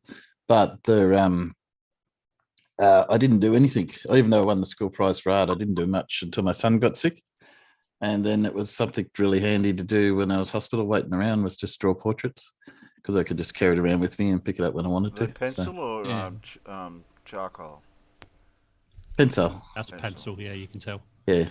So I tried to take up drawing like many years ago, and I was sort of like following sort of like some books and like online and things like that as well, how to draw properly and the different techniques. But I just couldn't pick it up.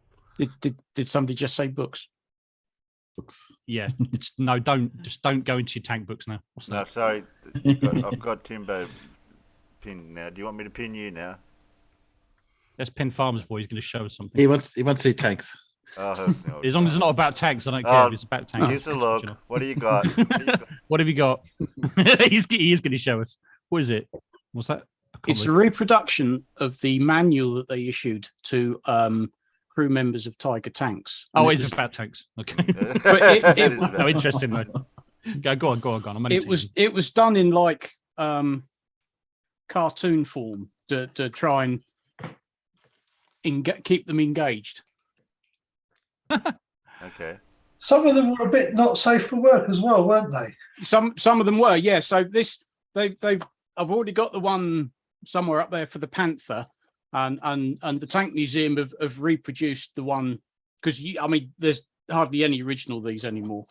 So did Germany not have much faith in their tank crews to understand technical information, drawing cartoons? Well, the problem was it was very technical. These things at the time were very advanced, and to keep them running properly, they needed to be maintained, and they thought the best way to engage sort of the crew in this was to sort of make it, maybe a bit jokey at the same time, and sort of have cartoons. And I mean, there you are. Look, there's a woman having a shower. Yeah. And I think that's all to do with checking the coolant levels in the engine. A woman having a shower. Okay. Yeah, because it's water related, but it was a way of, and it also means that get in to look at the manual. But somewhere in there is my name. This was like crowdfunded, crowdsourced. Ah, okay. You were a contributor. So I've got number 265. What the hell was that? I don't know. You've got no idea. Terry getting videos ready. No, it's tank. It's not tank related, but it's something related that I follow that Farmer knows. Well, I just don't pin. Sorry, Professor Bell wanted to point out that how bright Jupiter is these days. Have anyone noticed that? Yes, because of an evening at the moment.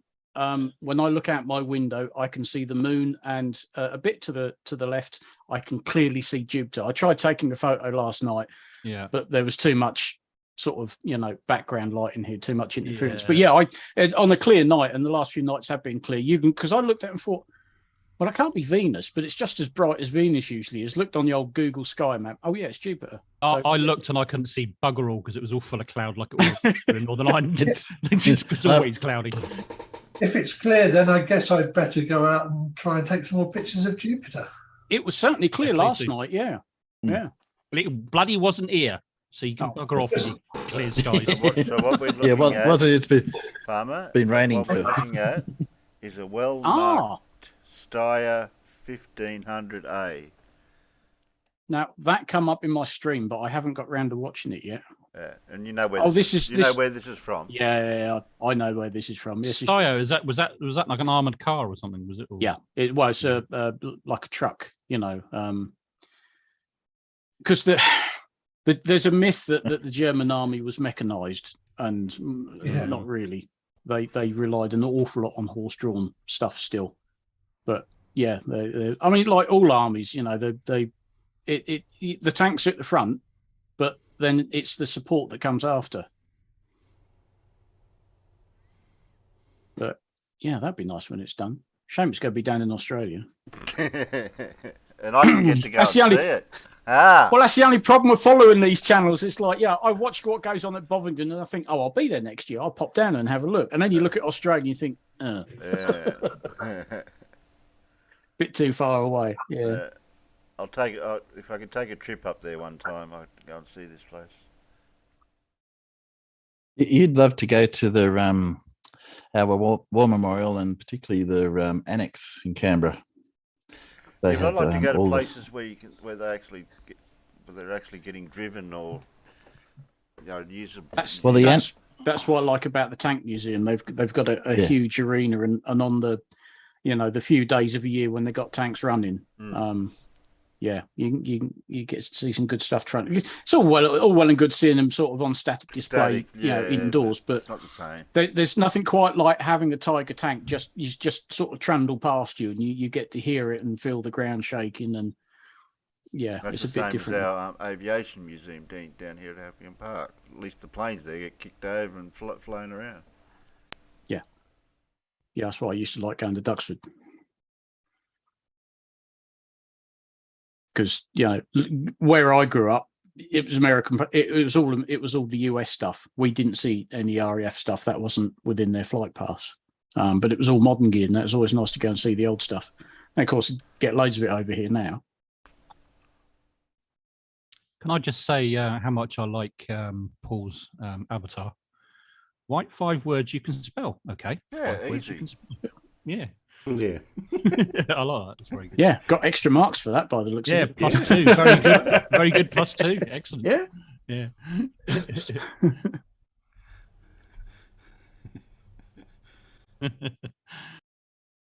What's that Phil Bell saying? Oh yes, over here in Melbourne, it's below the moon. Yeah, well here they're certainly to begin with. When I can still see the moon, early on in the night, they're sort of next to each other. They're level. Yeah, but Professor Phil, your moon's upside down, so that's no good.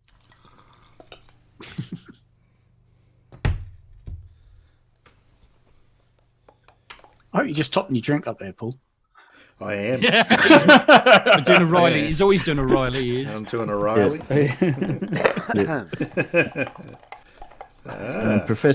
And Professor Bell was pointing out that because I said there's clouds over Canberra, it's all the hot air from the politicians. Yeah, exactly. Well, there's plenty of hot air over here as well. Trust me. Oh, Timbo's a fellow Canberran. Well, howdy. Howdy.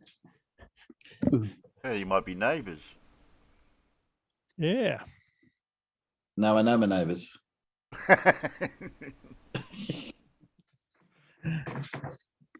Yeah, I know my neighbours as well, and they don't look like a turtle. So yeah. No, you just look like a bacteriophobe. Is that what that is? Your avatar? Yeah, it's a bacteriophage, correct. Phage, sorry. Phage. Close. Phage. Phage, yeah. Followed What made you correctly, change an Farmer. avatar? What made you choose that as an avatar, though? Is there any story behind that? Oh, look, I mean, I'm ex-biologist and Yeah, I'll make you ex-geneticist, bigger, so I like that's looking a... at that stuff. Oh, fair enough. Fair enough. They've reproduced their identification charts for enemy tanks and things. So they really have, and there's also, and this came with the manual. It's a guide on what the gunner would see through the sight, depending on what tank he's shooting at. I mean, they thought of everything, absolutely everything. What's this? Didn't win in the bloody war, though, did it? No, because thankfully they had a complete idiot in charge. Yeah. Oh, yeah. Where to aim at different tanks, what sort of range you could expect to achieve a decent hit, all sorts of things. That's what you get when you put a corporal in charge of a country. Did they take account of Coriolis in that aiming chart? Yo. I don't think they were shooting far enough for it to be a consideration, to be honest. Yeah. That's because they're stationary. Oh, is that what it is? Oh, Yeah. shit, I've got to follow that properly. I thought it was because the tanks were stationary and the earth is moved in underneath them. Well, were they flying tanks or something? Yeah, because it's just they jumped off the ground a little bit, so the earth must have moved. Can I ask Anything you else, now, Terry? Farmer? Yes, thank you. Okay, you're done. Okay, Done a who's long next? time ago. Are you Whose ready for turn a is quiz? Oh, quizzical. Oh, yeah, quiz. Paul, it's a Paul quiz today. Paul quiz today. Fleetwood Mac. Yep. Yeah, that's the answer. It's going to be the answer, one of them. Today? No, we've already had Fleetwood Mac, and we did have an entire quiz on Fleetwood Mac as well. So yeah, We did, so yeah. Did we? You had an entire quiz on Fleetwood Mac. When was that then? Oh, it's going back a little while now, isn't it? You That did was- do That one was on when we Fleetwood. had the entire quiz on Fleetwood Mac. That's when it was. Yeah, That's when it was. Oh, funny that. it's going back a few months. I missed all that. I didn't change the dear. batteries. Hope nobody With- said with that. Paul, if you ask Paul a stupid question, you get a sarcastic answer. Yeah, Are you ready for the quiz, Peanuts? no, I'm not ready for at least You're not another half ready? an hour. No, for half an hour. About half an hour's time or so. Half an hour? It's going to take Yeah, you, just takes you half an yeah, hour. just to keep it on that for half an hour. and Yeah, then- because he's got to go and find the man size first. Yeah. Oh. Blimey. dear. Yeah, I've got a funny feeling that it might not be entirely real. I don't care. I don't care. I really don't care. No, I suppose not. Don't think you can do science on. According to the flat earthers, you can't do science on those. I could do something on them. Oh, where's this show go? Where are we going with this show now? Where are we going? So according to much optical enhancement going on there. According to flat Earth, that bikini would be impossible because it's triangle. It's good evidence for density and bouncy. Yeah. I'll put in downity. Yeah. All right, here we go then. Come on. All right, question 1. Alan Bloom infamously claimed that young people enjoyed rock music and this classical work because of their sexual rhythm. What classical work is it?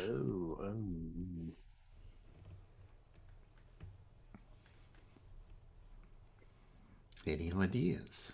No, not my girlfriend's, Phil. No, not sure on that one. No? Okay. From about halfway in this composition onward, the theme is progressively doubled in the keys of the tonic's 1st through 4th overtones. That give you any clues? No. It's not the William Tell Overture. It's not Beethoven's 5th. It's not the Boom Boom one. The Boom Boom one. Oh, what's his name? Is it?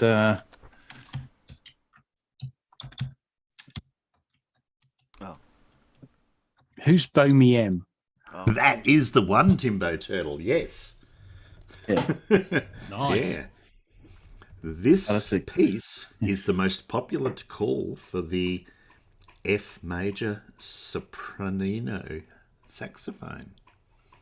What is it? Clive Wells put in a multi-tom-tom rap. A multi-tom-tom rap, no.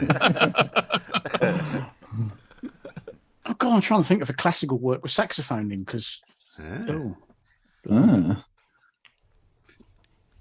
Not the normal saxophone, the sopranino saxophone. Very high pitched, yeah. Yeah. Closer to a clarinet. Though this piece's composer apocryphally praised a woman at its premiere for shouting that he was mad, he also rebuked Toscanini for performing it too fast. Not the planets. Baker Street. Uranus, the bringer of stink. I don't remember that being in Holst's famous suite. Not Baker Street, not The Nightmare by Antonio Subirats. Nighttime, no. I'm glad you said Uranus, not the other one. Not the 1812 Overture, no.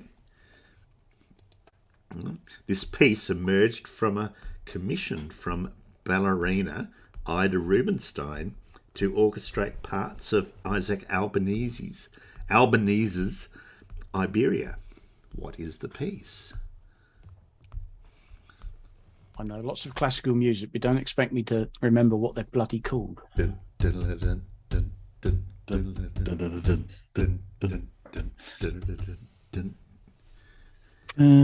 that really helped.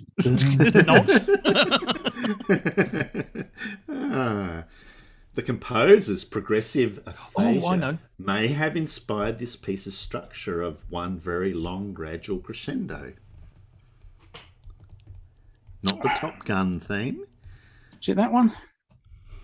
That tune you were playing a second ago. Not Mars.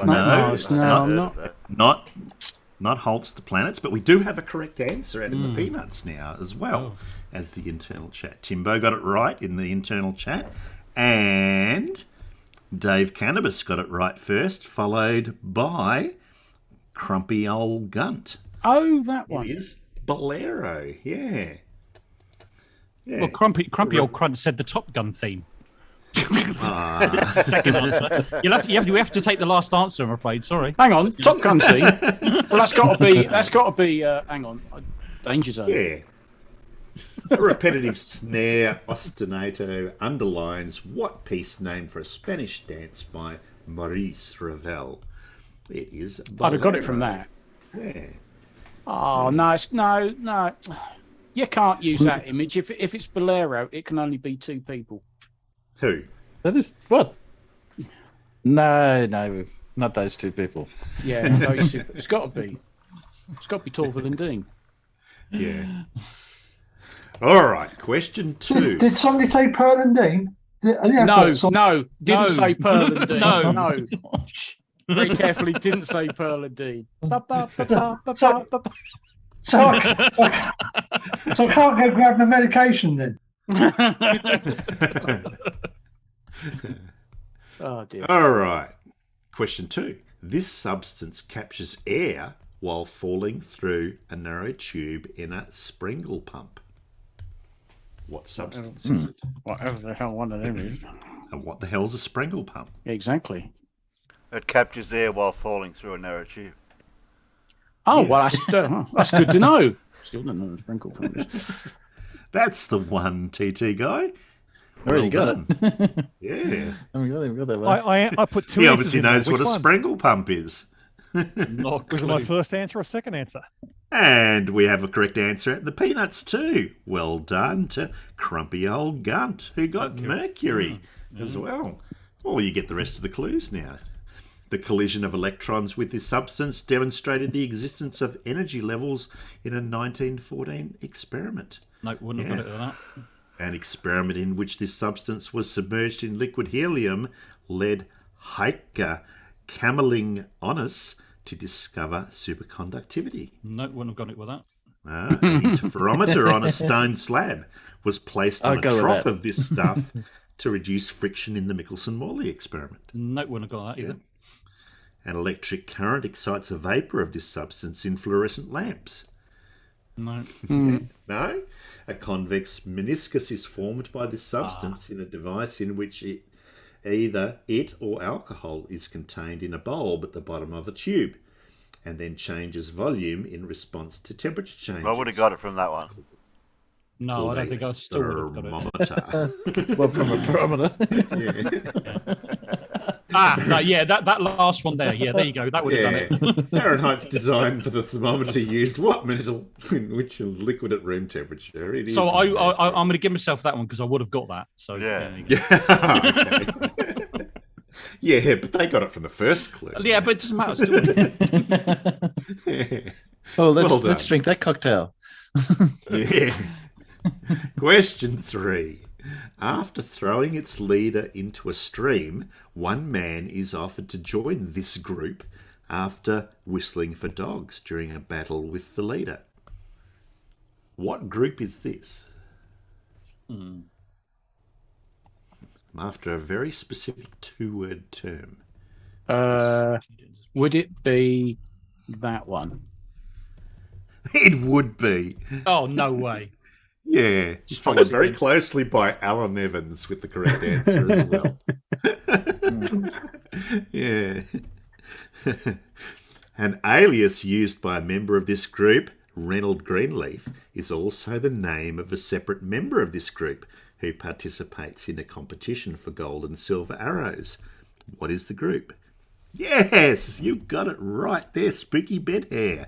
It is the Merry Men. Oh, yeah. Okay. Okay. Who are they? Much and Nick are names attested to a member of this group who is the son of a miller.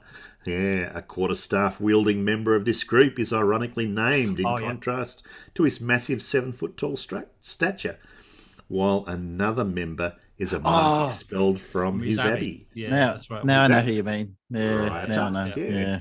Little John and Friar Tuck are prominent members of this group who collectively oppose the Sheriff of Nottingham. Yeah? Name or describe these people who help an English outlaw steal from the rich to give to the poor. They are the Merry Men. Oh, God. What a version to show. Yeah.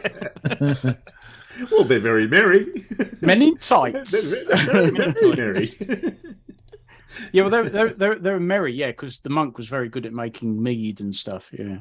They're pissed all the time. All right, question 4. A man named D.H. Miller attacked one of these products as Little White Coffins. Ooh. What are these things? Like coffins. Yeah. He called them little white coffins. Not smokes, Terry, no. Oh, okay. I'm wrong. Smoko. In 1934, rivals Maurice Brodie and John Colmer both prematurely announced the invention of one of these products. What are they? Not the mini miners, not cigarette holders or Fiat banders.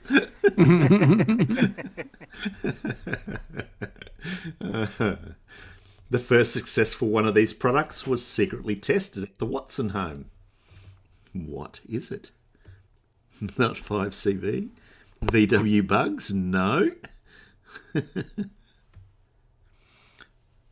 You're right, Timbo, but I'm after a specific one. I'm after a specific one. No. Okay. Manufacture of one of these products was stopped for several weeks following the fatal cutter incident. What are they? Come on, if you're a conspiracy theorist, you'll know of the cutter incident. Not telephones. That's just a guess. That's the one, Timbo. Yep, that's the one. That's just a guess. Yeah. Is it in the 1950s, there was a vigorous debate about using the Mahoney variant in a live version of one of these products. Yeah. What are they? I think I'm right now. Submarines, not breathing tanks. No. These products first entered testing in Pittsburgh and were developed as the chief aim of the March of Dimes charity. Oh, yeah, I know I've got it right now. I must be right. Can you check, Paul, whether I have got it right or not? Yeah, you have it right. Yeah. You definitely have it right. Oh, dear. Harry Weaver built a team, included Albert Sabin, to develop one of these products. You should know what it is now. Come on. No. TT Guy's got it right. Alan Evans has got it right. Oh, Let's just see how long the delay is. Come on, Can't help you, Peanuts. Farmer. Sorry. No, you're right. I ain't got a clue. They could put these names in alphabetical order. Name this medical breakthrough, also achieved by Jonas Salk, that prevented an illness which often caused childhood paralysis. Not the automated potato sorter. Not a rocket. Oh my goodness. My goodness. Surely. Close. Getting Which there, one, getting truth there. nerds? Which one?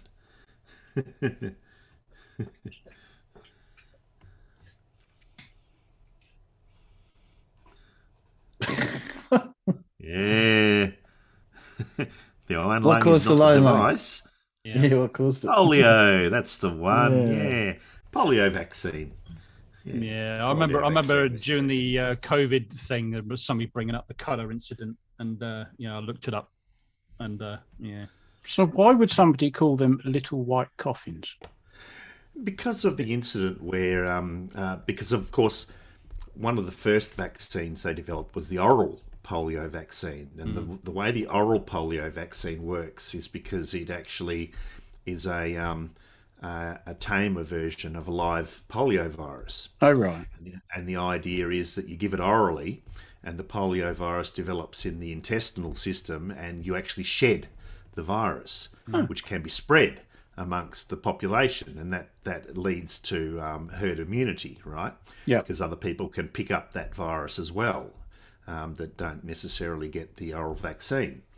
But the drawback of that method is that while that sort of diminished version of the virus is actually out in the wild, it can mutate. And it can mutate into a more dangerous version, which actually causes the polio symptoms and can cause, paralysis, etc., etc. So when you rely on the oral vaccine, you always have cases of actual polio that accompany that as well. And that doesn't happen in the subcutaneous injection version, the injection version of it. So what they do is they establish herd immunity in the country using the oral vaccine, and then they move to the needle vaccine and remove the oral vaccine to alleviate that effect.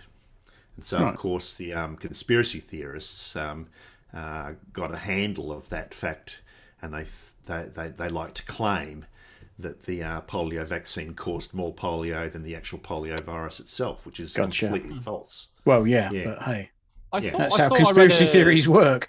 I thought I read. Thought I read at the time when somebody was claiming this during the COVID crisis.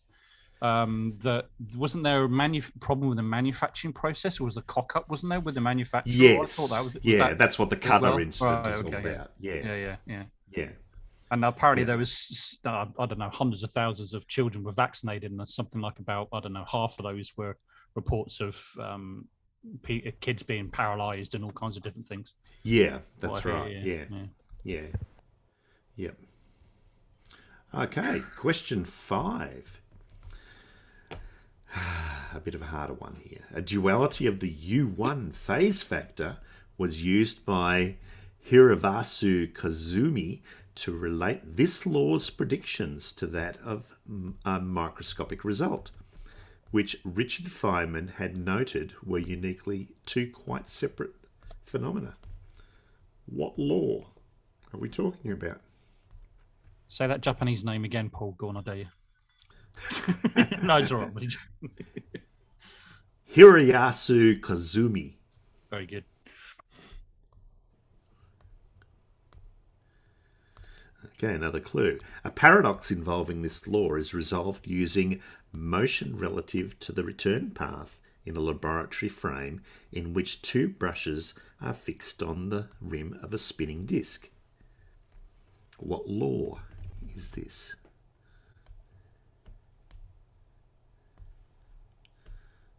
It's not the second law of thermodynamics, no.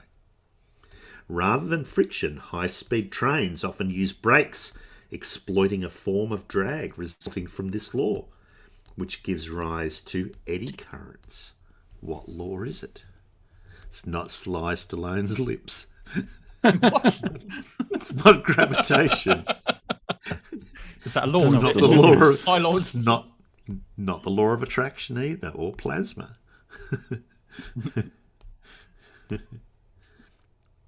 It's not. I don't know what the law's called. The curl of the electric field appears in the differential form of this law, which has a negative sign due to Lenz's law. What law is it? It's obviously not Lenz's law, but it's related. The eddy current law.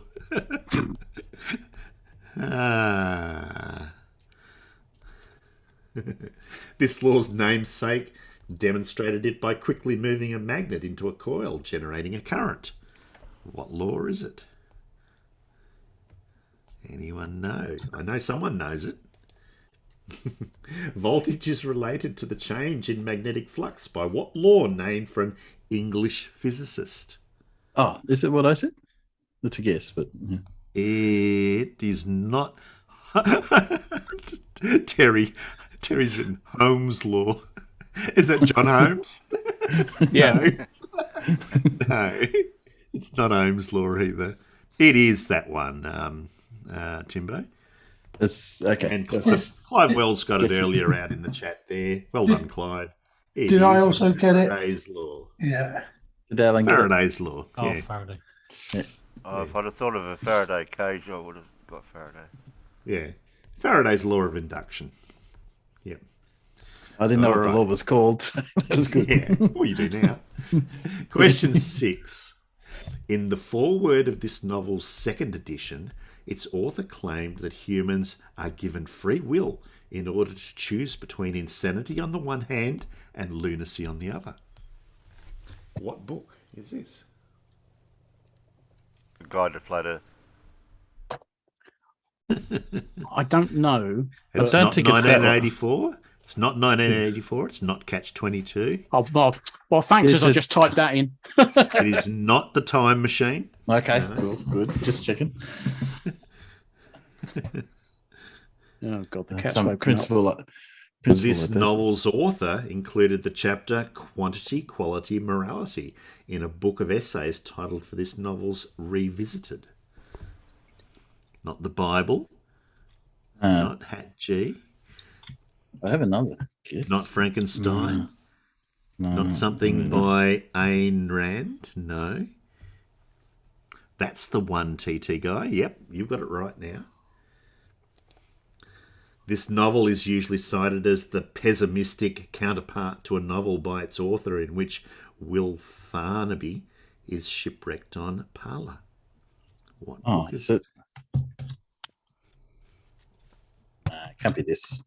Not the Frankenstein then? Not Gulliver's Travels, Timbo, no. Good. This novel opens by describing a squat grey building of only 34 stories, displaying the motto, community, identity, stability. What book is it? You said it wasn't 1984, Not The Castaway, not Robinson Crusoe, not Red Dawn. George Orwell claimed that this novel's author had plagiarised from the novel We in its depiction of the Bokanovsky process.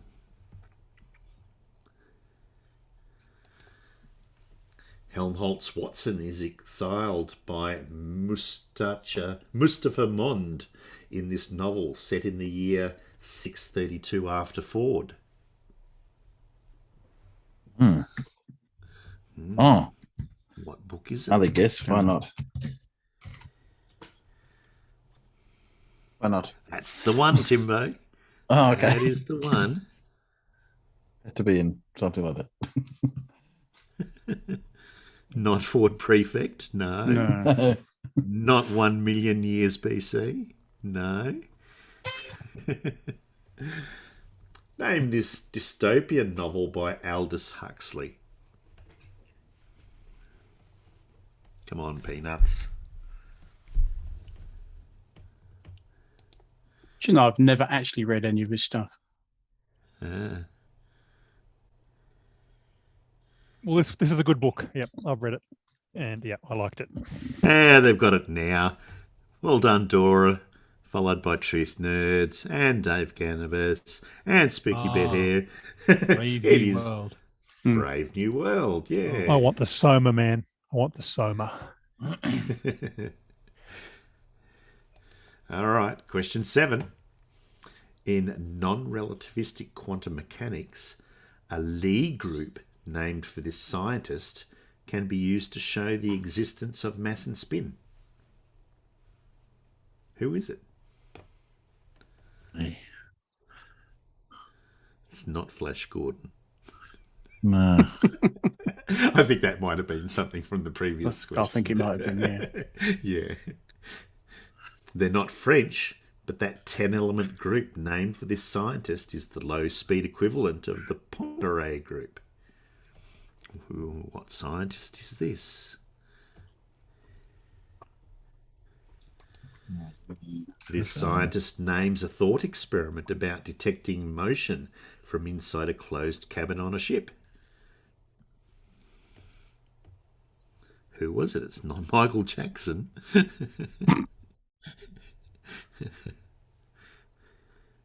It's not Heisenberg, no. Way before Heisenberg.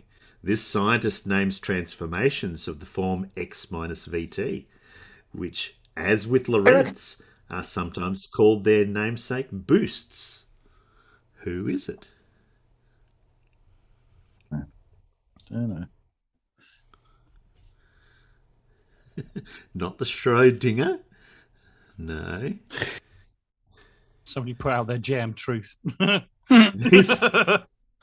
This scientist names the classical principle that the laws of motion are the same in all inertial frames. Who was it?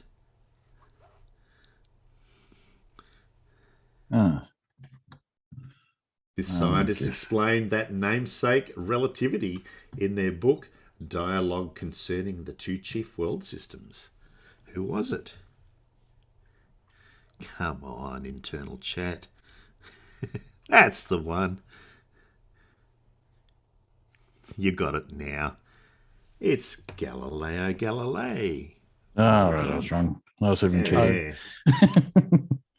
Experiments involving dropping balls of different masses were allegedly conducted by what Italian scientist? Look at that one. Galileo Galilei.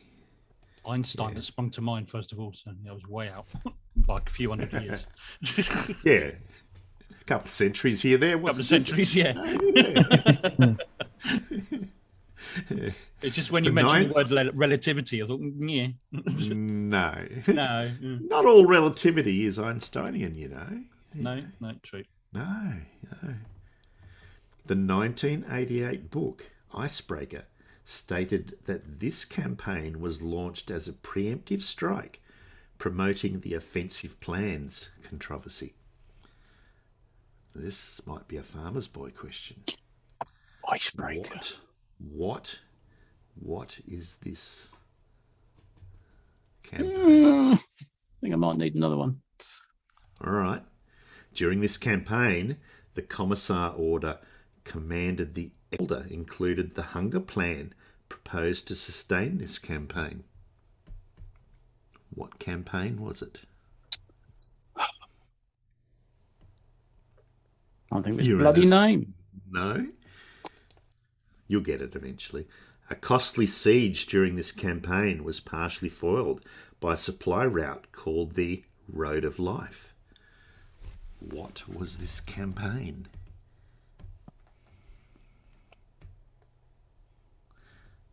Not Operation Odessa. No. No. Oh, okay. Probably around about the same. Similar sounding, but not Odessa. Not Odessa. No. This campaign sought to push an enemy past the AA line to cut off oil supplies, which was also the goal of Case Blue during this campaign. I know what it is now. I know what it is. That's not how you spell it. What campaign was it? Something like that. I know I've got the spelling wrong as well, but that's You do. You do have the spelling wrong, and Timo's got an even worse case of spelling. But am I right though? You're right. Yeah, you're right. Yeah, that's yeah. right. Then give me that. I know what you mean. I had half those letters. I know what you mean. Timo's got quite a few extra letters in there. Finland began the Continuation War shortly after the start of this campaign that breached the Molotov-Ribbentrop Pact. Come on, if I was boy, you should have this. Was it? Come on. Well, I just can't think of the name of the campaign. To be honest, I've been too busy reading my book, I must admit. But it's not Dunkirk. No, definitely not. No, certainly not. Name this failed Nazi German invasion of the Soviet Union during World War II. What was it called? Anyone know? The movie's named after it. This one's got the peanuts stumped. That's from One Truth Nuts. Yes. Barbarossa. Operation Barbarossa. Yeah. According to Timbo, we've got Operation Barbarossa. Barbarossa. That's even worse than me. But the first one was Borussia. Yeah. and we've got Barbarossa. Barbarossa, that was me. Yeah, I just typed it really quickly. I just couldn't think. Yeah. I just couldn't remember the bloody name. Yeah. It was Operation Barbarossa. Barbarossa. I said Operation Odessa. I think Odessa came after Barbarossa, didn't it, Farmers? Yes. Am I right? Yeah. Yes. Yeah. All right. Penultimate question. This instrument forms part of the stage name of a musician whose swamp style hits include Baby Scratch My Back and I'm a King Bee. Swamp style. What instrument is this?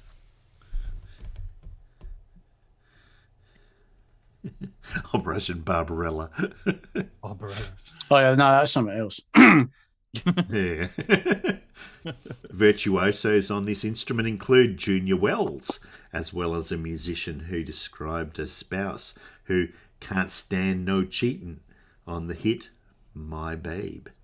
What instrument is this? It's not the triangle. No. Was that a spherical triangle? It's not the banjo or the washboard. No. Where's me not washboard, the banjo, mother? not the steel guitar. No. Okay. Richter tuning gives the 19 basic notes available on one type of this instrument, which can be extended by blues players to produce a wail using a form of vibrato called bending. What instrument is it? Not the theremin, not the saxophone, not the trombone or the trumpet. No, or the Jewish harp, or the pedal king guitar, or the tuba. No. Not Air the guitar. trombone. I spelled trombone wrong, I think. This instrument's single key diatonic type has 20 reeds and 10 holes. Reeds, 10 holes. What? What? Oh, what? 20 reeds. 20 reeds. Be like yeah. It's a reed instrument, yeah. 20. What the? The harpsichord. What the hell's a harpsichord? Well, it's not. I think it's harp. I think it's a harpsichord. I think that was a harpsichord, wouldn't it be? Not a harpsichord. Not an electric organ either. No. The Honor Company is best known for producing this main instrument of Little Walter, one of which can increase its pitch by a semitone with a button-operated sliding bar. What instrument? Oh, I know now. I know. Yeah. What the hell is it called? Yeah, what's it called? I've I've got spelled the it wrong. correct answer. I've got one version of a correct answer out in the peanuts. It's that. Oh, Got it now. okay. It just Not an accordion. No, not a no, harmonium. you're joking. You're No. It's not an accordion. What the? Not an accordion or a harmonium. No. What? I know what it is. That's the one. I'll give it to Yeah, it's one of Spooky them. Bedhair with the most correct he got it. answer, but I'll He got it also for me. accept an earlier answer of mouth organ. Oh, what? Harmonica. Yeah. I typed in a while back. Harmonica is the correct answer, yeah. Yeah, mouth organ's also correct. Neck racks are often used to hold what small instruments whose players blow between two metal reed plates? It is the harmonica. Yeah. Only instrument I can think of that had so many reeds was an accordion, and I was wrong. I was thinking too big when you first said reeds, but then Yeah, when you said the 20 reeds and 10 holes, that was the only thing I could think of was mouth organ. Yeah. I think the theremin was a better answer. Yeah, well, you didn't have the wrong answer. Paul had the wrong question, right? Yeah, that's right. Yeah. Yeah. Oh, dear. Uh-oh. Yeah, Terry got it quite a while back. Well done, Terry. Yeah. Uh-oh. Yeah, And the well done, last Terry. question. Uh-oh. This phenomenon partially names an index whose value is the average of the RON and MON and is often written as R plus M over 2. What is this phenomena? That's something Phenomenon. I don't know. Phenomenon. Do, do, do, do, do. Phenomenon. Do, do, do, do. Phenomenon. Do, Careful, do. careful. Yeah, I all right. Don't have to do it. No, Alan, the phenomena is not octane rating. I'm after the phenomena, not what causes it. To decrease this phenomenon's frequency, one can reduce the manifold pressure or reduce the ratio abbreviated AFR. What is it? It's not refraction. It's not rickrolled. It's not a random guess either. That's the one, TT guy. The ability to resist this phenomenon is measured on a scale for which heptane has a reference value of 0, while 2,2,4-trimethyl pentane has a value of 100. What is the phenomena? It's not lightning. Alan's failed guess gave it away to me. Spontaneous combustion is what causes this phenomenon, but it's not what it's known as. Robocharging. Oh dear.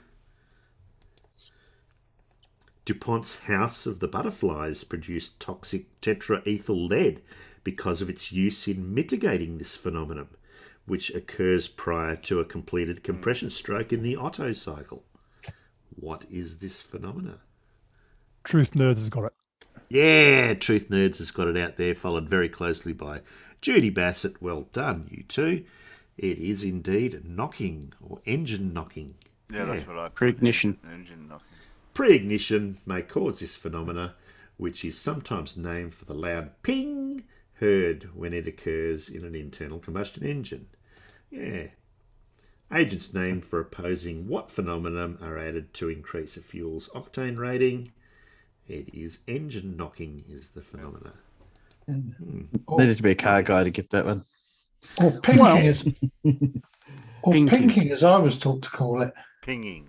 There's a mighty tome of a book that I'm trying to work through at the moment, which is all about the development of aircraft engines leading up and through the Second World War. And it explains about how they came up with the octane rating and then the problems they had when it had to go over 100. Because that's as far as they'd got, an octane rating of 100. And they were still having problems with knocking and pre-ignition and all the rest of it. And that's how you ended up with octane ratings that actually go over 100. And they were working out, what they could add to the fuel to prevent it. Because, they were trying to squeeze as much horsepower out of a given engine as possible. Yeah.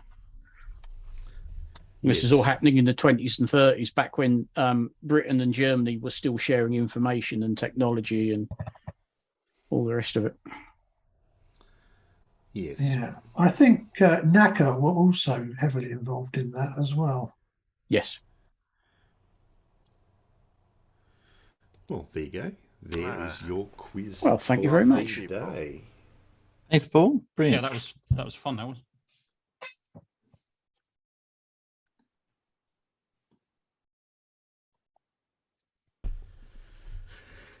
Oh.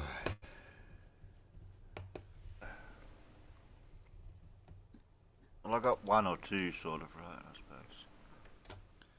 You did. You did.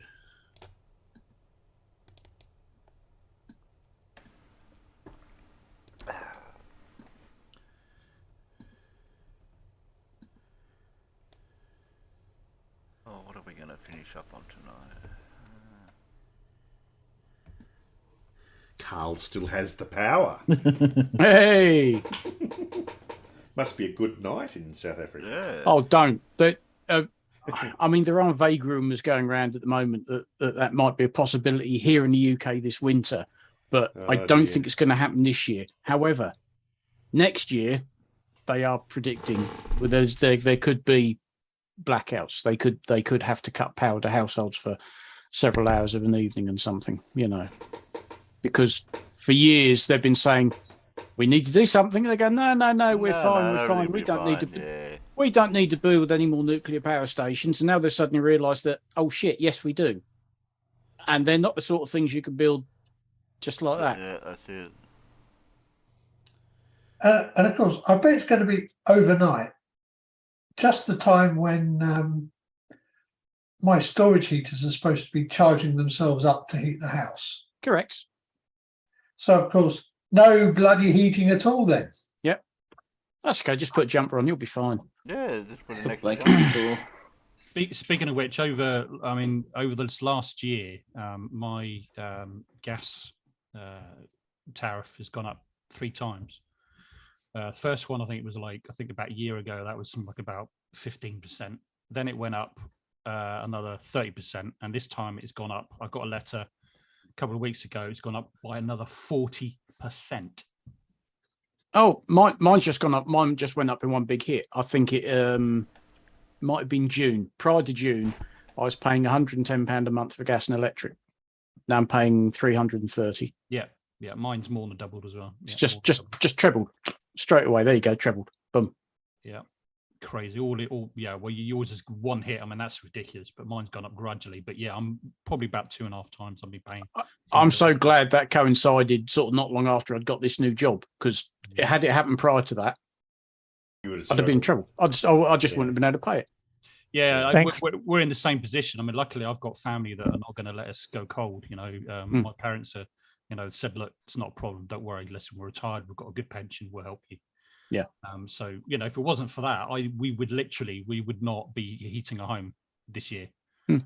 Maybe, I don't know, might be able to afford maybe an hour in the morning, an hour at night, maybe, just about. But other than that, there's no way we could afford it. It's just not a chance. No. Not a chance in Hades. One of these problems, one of the consequences of these cuts in South Africa too is that neighbouring countries like Zimbabwe, who rely on their power from South Africa, they're looking at even more rigorous cuts there. I mean, my boss at the duck farm, he's originally from Zimbabwe. He's one of the white farmers that got kicked out. Basically, had his farm just taken over. Yeah. By black people. He said basically they took his farm bit by bit, and then one day this Egyptian ambassador came along and drove past and said, "I want that house," and basically stood in his doorway, gave him 24 hours to pack up everything and get out. And that was it. They didn't get paid for the farm or anything. They just had to basically get out, and they were lucky to live. Mm.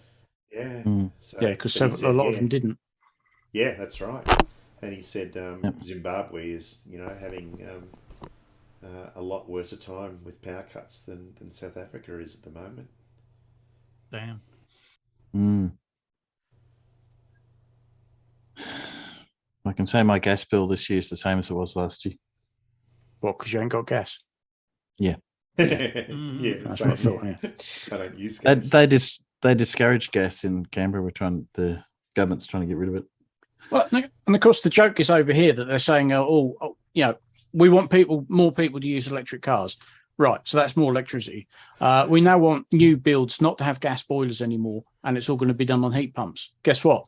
More electricity. Yeah. Everything they're going towards means an increase in electrical use. Everything. It's electric, more electric here, there, and everywhere. How many nuclear power plants are we building at the moment? None. Well, one. Yeah. One. And that's years behind. That's millions upon millions of pounds over budget. And what we actually need to be building is another half dozen. Well, I've got a good idea for you farmers over there. Build a solar farm. Oh, wait a minute. That might not be a good idea. Yeah. We do actually have an amazing amount of acreage giving over to PV arrays, but when they tried to build new ones, like my home village, because I follow their Facebook page, they're all up in arms because out on the edge of the village, there's I don't know, it's 200 or 300 acres worth of land that they want to put panels on, and they're all basically going, nope, not my backyard. It'll ruin the looks. Well, we've got to do something somewhere. Yeah. There's only so many wind turbines we can put up, and they're a problem because they don't work at the time we need it most. When it's really cold is when the wind tends to drop. So they're not working when you really need them to. Yeah. Thermal power. There you go. We're only a small city of 300,000 odd, or nearly 400,000, but we're at 100% renewables. Talking about solar panel, but I don't know if you know, the last DART mission where they were actually testing a solar cell that apparently produces 3 times more energy than anything else produced before. And apparently they're testing that is an advancement in technology that's needed. Yeah, sure is. Yeah. But certainly in this area, I've probably doubt if Stingray's still listening. Out towards the Milton Keynes area. I believe that the Stingray, all of his power, everything he gets to his house, is all green. It's all either come from turbines, PV arrays, what have you.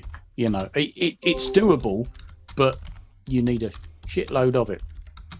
My brother's job was to do making all the farms self-sufficient, and that was a combination of wind farms or water mills and solar cells, and because obviously a lot of our farms are fairly remote, so the cost of getting electricity to them wasn't so great. So he used to do that. So we have a little bit of advantage. We're a bit more space here than you guys do, but that's the problem over here. We historically we're always self-sufficient, but that requires a lot of fields that you can actually farm rather than planting PV arrays on top of. Yeah. So for Canberra to be Canberra ACT to be 100% renewable, we've got three large solar farms to do the city. So you've got to have that sort of space. Yeah. So and hindsight is a wonderful thing, but really we've got lots of nuclear power plants here now, but they're getting old. They're reaching the end of their service life. We should have started planning to replace them. Oh, I don't know, 20 years ago, because these things take time. The planning, the design, it's measured in years. The construction is measured in years. We should be, or should have built some of them already. And they're now saying, oh, maybe we ought to start thinking about building nuclear power plants. I'm sorry, you're too late. Yeah. And that's why they're predicting not so much this winter, but next winter, we're going to be in trouble. And we've gone straight back. We've gone straight back to the bloody 70s, you know. It's because the industry doesn't want to build them there because they're liabilities. So it's like here, we had most of our power by coal, and the industry doesn't want to build any more coal because it's on the way out, obviously. We still have coal power stations, and they're pretty much mothballed. But the government have said we're putting them on standby.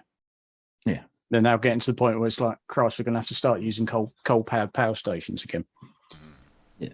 It's getting that critical over here. And at the same time, let's make everything electric.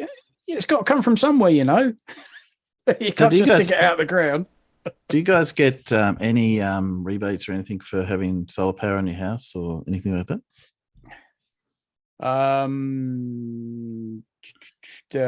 There used to be a regenerative heat index for a lot of things. Solar panels, I'm not so sure.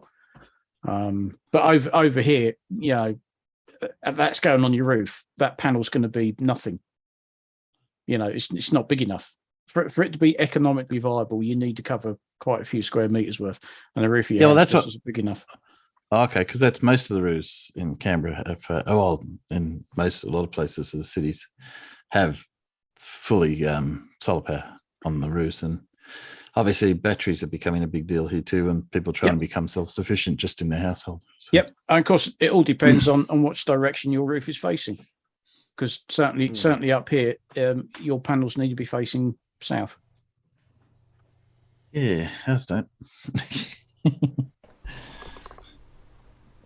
I'll have to look at the sun index between you and here. Just to yes, you drive around, you'll see houses that have got panels on the roofs, but there aren't that many of them because it's, you know, the initial cost of installing it is quite high, and it takes you quite a few years to recoup those costs before it's actually worth your while. I think a lot of people just go, it's not worth it, you know.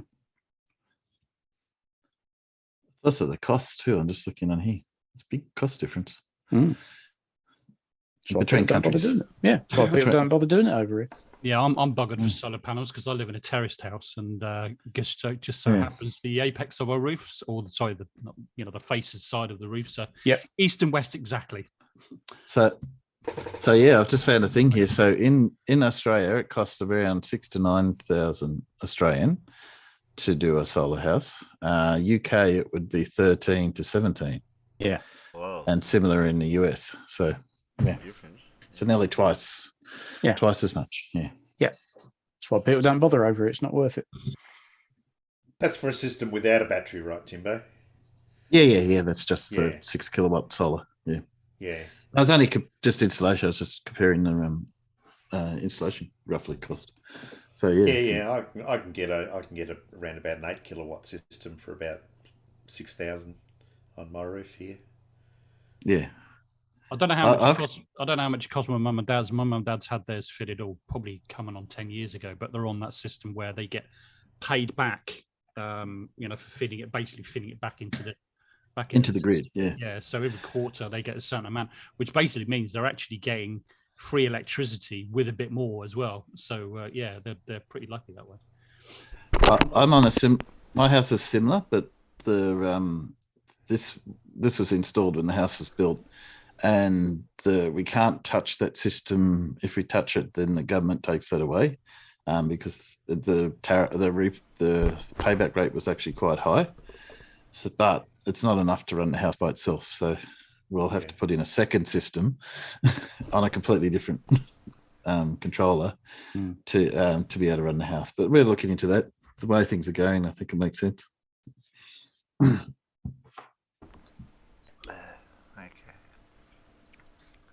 Anyway, my new microphone is 2 stops away. Woo-hoo. It's just depends which 2 stops they are. Well, I've had that before, and you keep looking, you're thinking, he's on his lunch break. That's happened. Yeah, it's happened to me before. He might. Oh, it's fair enough. Yeah, the poor old boys have got to stop for lunch. It's 2:30 now, so he might, and he has done that before, right? And it's always the same guy that delivers our Amazon stuff. And then sometimes it says, "Oh, he's 4 stops away," and 30 seconds later, the doorbell rings. You think, "My God, he shifted." Yeah, you're right. It could be any second now. I'm gonna have to listen out. Yeah, well, sometimes they know better than the software what the optimum route for their deliveries are going to be, don't they? Yeah, which is strange because the software should know better, but there you go. Yeah. I don't think that actually works. I think my understanding is that they have a general ping. So what you see on the GPS, etc., from our end isn't actually where they are. It's just it picks up a waypoint. It's an estimation. Yeah. Yeah, because that's why you can be thinking, oh, they're just nearby a place, and then 2 seconds later they're 6 kilometers away. Yeah, mine was only generalised. It was saying it's en route to your destination in Sydney. Okay, it's in Sydney now. It'll be delivered in the afternoon. Okay. I watched the tracker for that, and I thought, when's it getting here? When's it getting here? Yeah, with it's like some of the parcels you get an actual map tracking, and other parcels you don't. It will just give you a rough estimation, a rough time when it's coming. All mine did is just updated where it is. It's en route, to that depot there, and then yeah. I guess that's all I get sometimes as well. But some of it seems to be the prime delivery. You seem to get this map tracking. But you can't fault them, because when I do get a delivery, if you look at the codes on the front of the parcel, it will tell you what warehouse it originally came from. That's right. Yeah. And a lot of my stuff, there's a huge one up in Scotland, and it comes from there, and you get it the next day. That takes some doing. Having seen how they operate, I'm still amazed to actually get anything out the door whatsoever. But they can get it from Scotland down here in a day. That's quite good going. Yeah. Oh. Well, I've got a couple of Everetts, an Anton, and a Simon. The two Everetts I've got, but then I've got the Anton's. He's got two. He's got James Webb Telescope update, new image discovery, or leftovers of first ever stars created may have been found around a black hole. I thought that one might have been more interesting, because we can always get the James Webb one. We can always watch that another time. Yeah.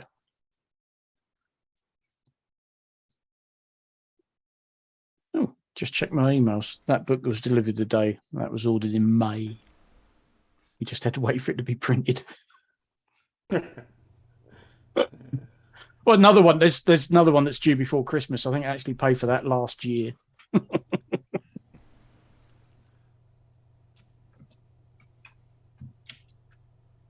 ready? Go for it. Oh, Matt. Oh yeah. I was going to say Matt's not doing his job. Yeah, Terry. Yes, Matt. Can you press play, please? Okay. Now, one thing that makes me seriously have doubts in the whole heliocentric model. Lights, please. Aside from being upside down and sideways and having all these motions that we can't detect, and the lack of curvature and all the fakery in the cartoons. Ooh, scandalous! Aside from that, it's the star distances. No!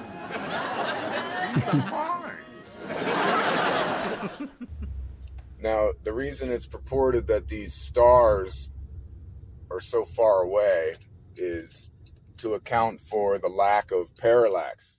What did you fucking say? Eh? They Lack push of these stars parallax? so How can you have a lack of ridiculously parallax? far away that now they could just say, well, they're too far away for us to notice any parallax. Well, the further away something is, the smaller that angle gets. Those lying, goddamn time wasting sons of bitches.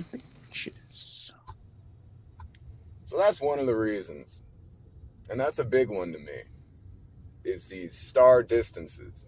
Some of them are billions of miles away, and then some are trillions of miles away. I'm learning. Aw, way to go, Ralph. That's insane, because when you zoom in on them, you can get the same type of focus and visual of these stars, and they're not that different in size. Yes, absolutely. Absolutely. One of the things that is going to prevent me from ever believing in the nonsense again. All right, so globe guys, imagine this is Earth. This crumbled up ball of paper. It's roughly a sphere, okay? Okay. And no matter where you are, let's imagine this is a plane. No matter where you are flying, you are at the highest point. What the fuck does that even mean?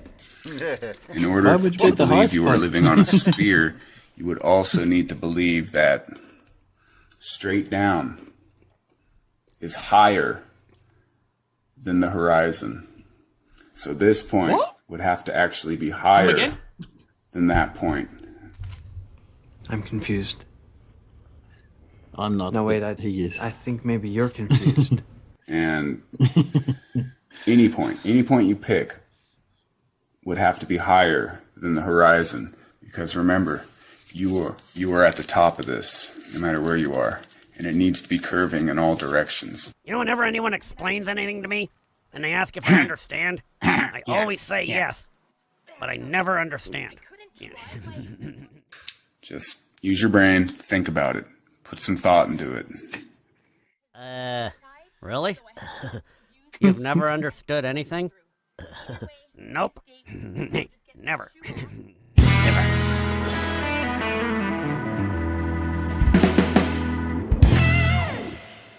Oh dear, Beavis and Butthead got old. Oh god. Yeah. Settle down, Beavis. So how is everybody on top of the earth at the same time? No, we're on top. All the time. We're on top. All the time.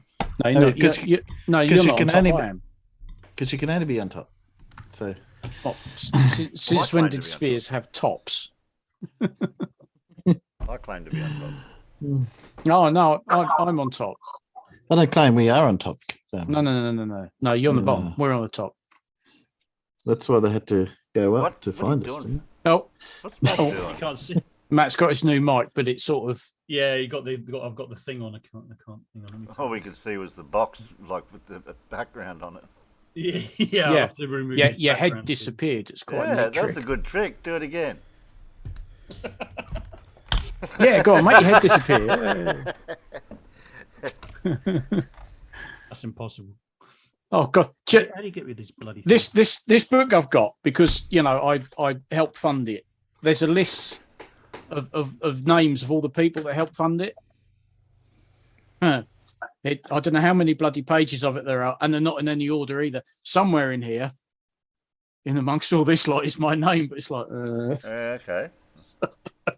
Well, they're totally randomising the order of the names. It's like, well, they're not even alphabetized. Oh no! They are. They've obviously put it into a program and just gone right. Shuffle them up. There's hundreds of the buggers. Or maybe the order that people subscribed in. Well, I don't know because I think in that case I'd be pretty near the front. It goes from page 12 to page 35. There's that many people. I've got quite a few books from the Tank Museum now. I've got my name. Yeah, that's it. That's a good trick. There you go. That's it. I can't get it to. If it wasn't for your hand, it'd be a good trick. Oh dear. There you go. Yeah, that's it. There. Make my head disappear. There you go. You can see it now. I see something. I found me. I think these might be in the order that we paid for it. Well, there you go then. I'm on the third page. I missed that the first time round. How do you turn this background stuff off? I can't bloody. In your video thing. What are you using? What are you using, OBS? No, I'm not Down using the any bottom OBS in at all, Zoom, no. you can change the background. Oh, using Zoom background. Yeah. Yeah. In Yeah, in your settings. video, Yeah. go to video Yeah. settings. Oh, Go video. to Yeah. where is it? Video. I'm in there. Oh, background effects. There you go. There you go. That's the Found one. it. Yeah, There you go. that's the one. There you go. There's my mic. Did you realise that was in your background? Yeah, I did notice. Wow, that background you got there looks so realistic. It does look Is realistic, that a isn't Zoom it? one? Funny, that's my home. There you go. And that's, Not only are they realistic, but these backgrounds are completely interactive as well. Yeah. and that's an interface for the computer. So what's that thing do?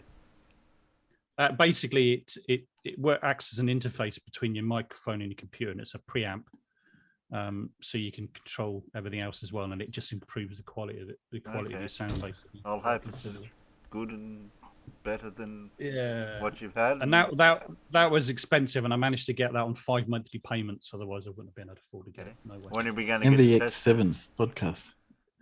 Yeah. So the MV7, it's a part of the same range that you got of quite a lot of the big podcasters do, like Joe Rogan and all those other ones. They all use those. That might. When are we going to get to test it? I'm going to set it all up this afternoon. Hopefully, that's expensive. It's like $30 a JK. Well, I got the XLR version, which was a bit good. It was about almost half the price than the USB versions. The USB versions are like 300 odd quid. This was you got the boom. Does it come with the boom and all that? No, I've already got a boom. Yeah. Okay. So. 430 Aussie dollars at JB Hi-Fi. No, it's that's probably because it's the USB version. It's not the XLR version. Oh, sorry, yes. No, it says USB/XLR. Oh, right, okay. Well, this one, mine was 125 quid or something like that. No, 150. Sorry, 150. 150. Or was it 100 something like that? Can't remember. That's US, though. Yeah. No, it's not US. I'm UK. What is US? UK. I mean UK. Pounds. I mean pounds. I mean pounds. Pounds. So that's about right. Yeah, that's about the same. Yeah. Pounds. So yeah. Quid. Dill. Yeah. So that interface there. I mean, I think it's worth actually getting. I think most people are worth getting. That's probably one of the cheapest interface you get. It was about 30 quid that was, and apparently it's. In terms of value for money, that's probably about the best you'll get. According to all the reviews. So, done my homework on this. A lot of research and searching for the best. That was an interesting stream you did the other day. I watched something. Oh, you saw that, did you? Yeah, it is interesting, isn't it? Side chat. I know you were. Yeah, the plot thickens with that video. I tell you, it's getting thicker and thicker and thicker by the day. It's interesting. It's fun as well. What video? What Bart Sabrell. Oh, not that twat. Sorry. Bart Sabrell released a video in conjunction with a book, strangely enough. Go figure. And then in this video, it's supposed to be a guy who's basically it's a deathbed confession of a deathbed confession. Oh, right. Yeah. I know what you're on about. You know the one you're talking about. Yeah. Well, the background story. I mean, not only the stuff that he's supposed to have witnessed is a load of nonsense because it doesn't work. Not only that, the background story to it is just got so many questions. It's ridiculous, strange things like the guy that's supposed to have died for cancer, where he died in Florida. There's no record of his death in either of his birth name or his name he changed to. There's no record of it, which is raises some questions. Those sort of things are a matter of public record, aren't they? Yeah, I mean, he might have died in another state, but he claimed that the claim is that he died in Florida, but there's no record of it in either the two different places. I can't remember, the Florida State Library and Florida Central Records or something. I don't know what it's called, but there's no record of it. Can you look up records over there? No, they must do. I mean, surely they must register deaths. I mean, you can't just die and not register it, can you? Yeah, no, I just know there's some issues about with privacy about looking up people that may or may not be dead. I thought there's a limit, like 5 years or 10 years or whatever it is before you can.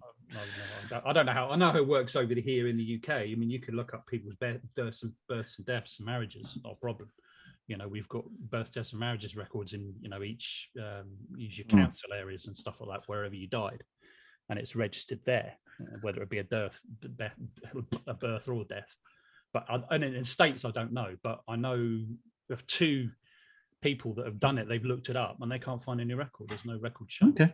So I don't know. There's lots of other things as well, which are all a bit odd about the whole story. It's just bizarre. The whole thing's bizarre, and the whole thing's crap anyway. But it's a case of like, well, somebody's lying. Who's lying? I'll give you 2 guesses. Yeah. Well, yeah, exactly. One guess is one guess. Bart Sabrell, and the other one's Bart Sabrell. Yep. Yeah. I mean, well, yeah, that's what I'd like it to do. I would like all the dots to be connected to him, because it's going to be eventually.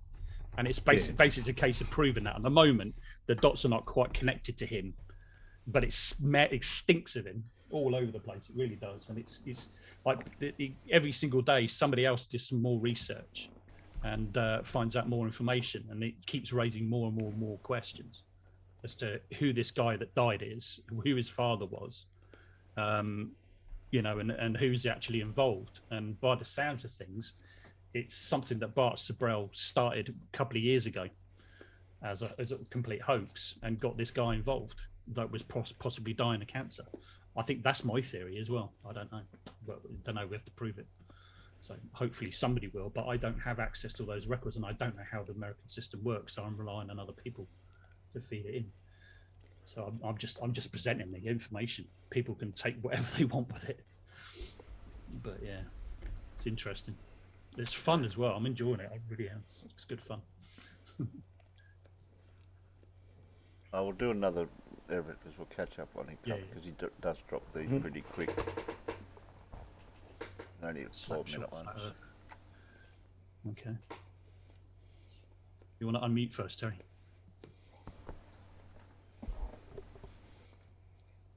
What do I do?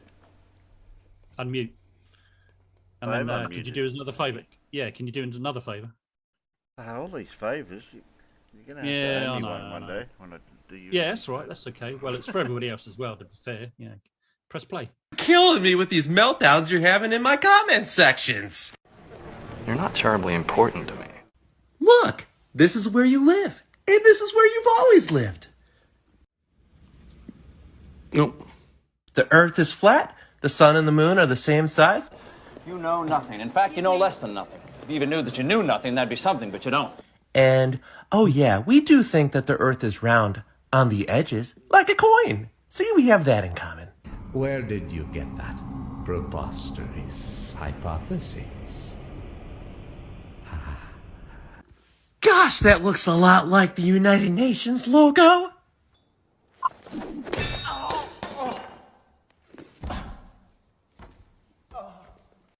Isn't it weird that all astronauts are Freemasons? Not all of them. Don't. Globies, you know that moon landing was fake.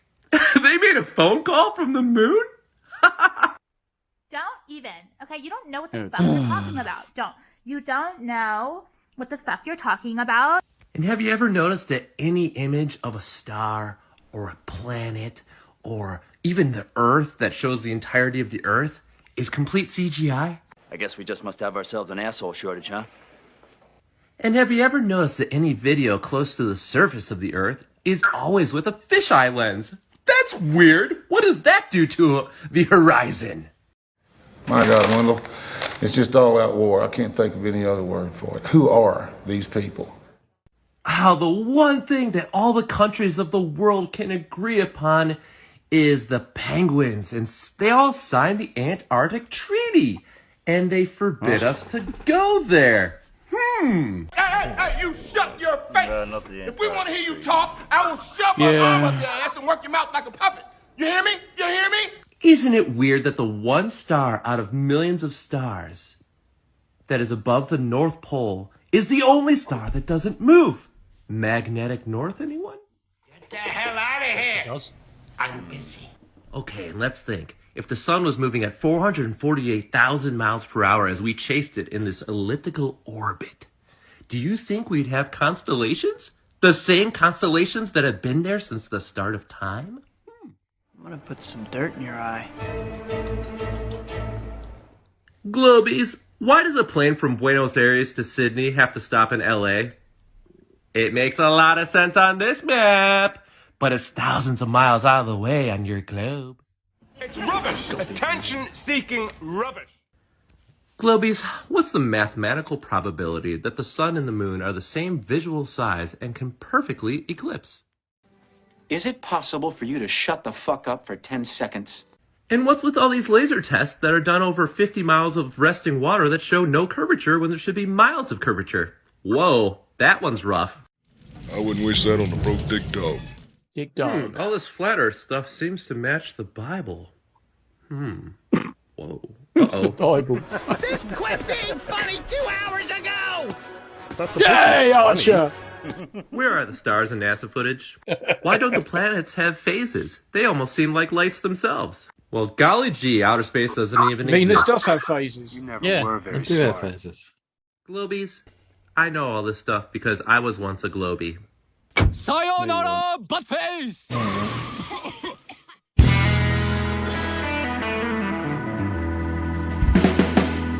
If you're a so-called globie, you wouldn't be a flat earther. No, you were never globy because you're a moron. Intellectually disabled. Well, I played Scott Manley's, but I had heard about this. Scott Manley. This idea that they could send a dragon up there and give Hubble a bit of a boost. Oh yeah, give it a bit of a tug. Yeah, that's what we were talking about on Wednesday, weren't we? Mm. Yeah. So yeah, he explains it far better than I could. Yeah. I will give Innocent smelled the dragon dump there.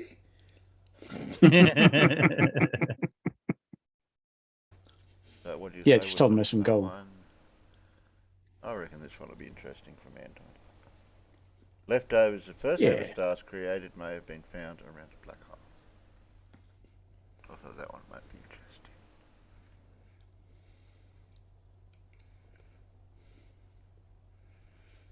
Jimbo Turtle, interesting video about this.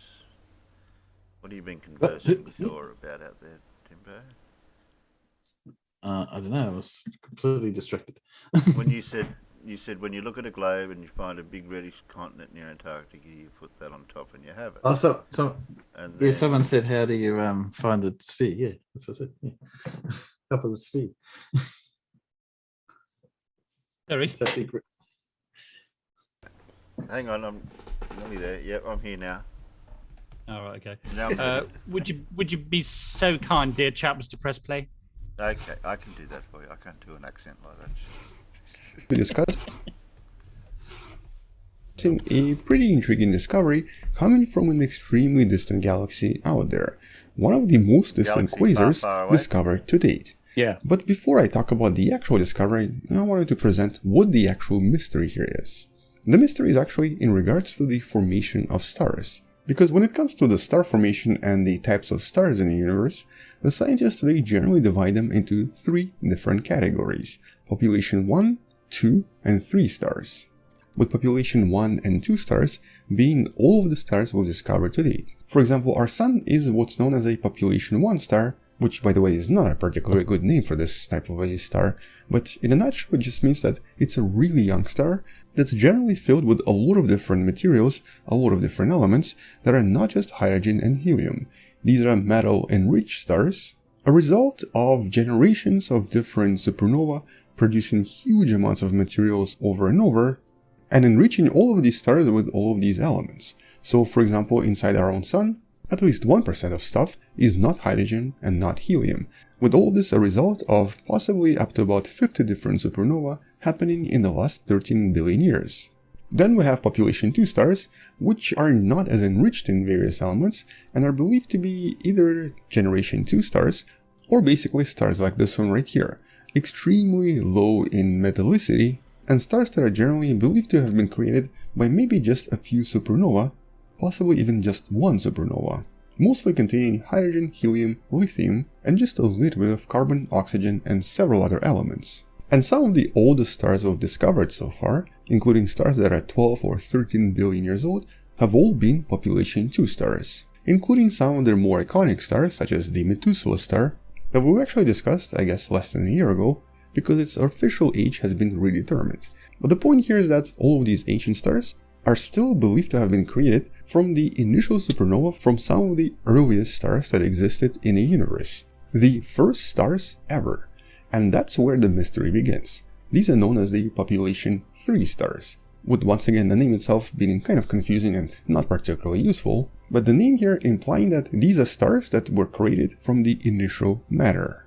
All of the first hydrogen that used to exist here, with a little bit of helium, formed some of these first objects, with possible glow from these stars previously observed by various infrared telescopes such as Spitzer. But the thing is, this is a really big mystery because they've never really been officially seen, and even the current simulations and current studies don't necessarily understand exactly what these stars were like, how long they existed for, and more importantly, what sort of ending they had.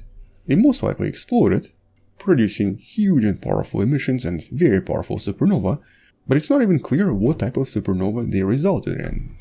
And more importantly, the recent study you can find in the description, with the video that I recently made as well, that's also in the description, suggested that even though we thought that some of these stars could still exist today, in reality it's very likely that all of them are long gone.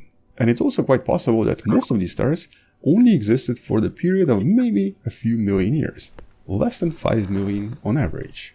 And this of course means that trying to discover these stars, even using powerful telescopes like James Webb, is going to be extremely challenging because they might have only existed for a tiny fraction of the existence of the entire universe. There might have been nothing and just complete darkness at first, they suddenly then all came into being, and just like that, they might have all suddenly disappeared, creating population 2 stars in the process.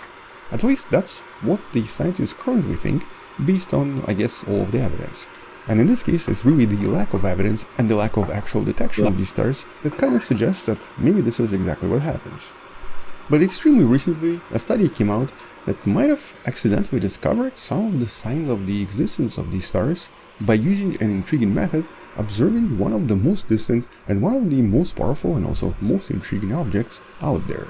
Well, in this case it's actually a black hole, but a very specific type of a black hole. An object that we refer to as a quasar, and this is actually one of the most intriguing quasars discovered a few years ago that the scientists have been super excited to study because it represents one of the earliest, one of the most massive, and definitely the brightest object at that distance. A quasar known as ULAS J1342 plus 0928, located at a redshift of 754, which is equivalent to a distance of about 29 billion light years away from us, or essentially represents the universe when it was roughly around 690 million years old. And when originally discovered, this was already a record holder and a super exciting object.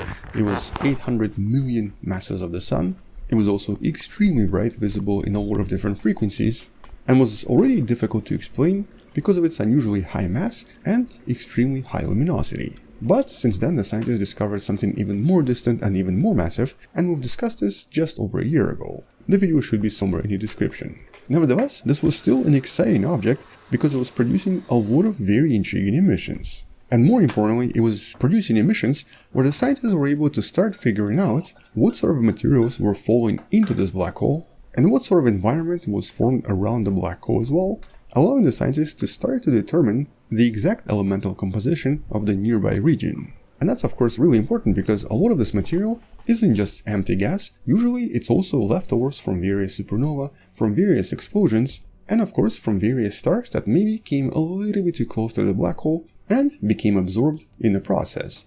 Or not necessarily entirely absorbed, but first shredded, destroyed, re-emitted in various frequencies, with some material then falling into the black hole. And so by using a new deductive method, the scientists worked out that in this case the material that was contained around the black hole represented an unusual ratio. It contained approximately 10 times more magnesium than iron compared to what we usually find in objects like our own sun.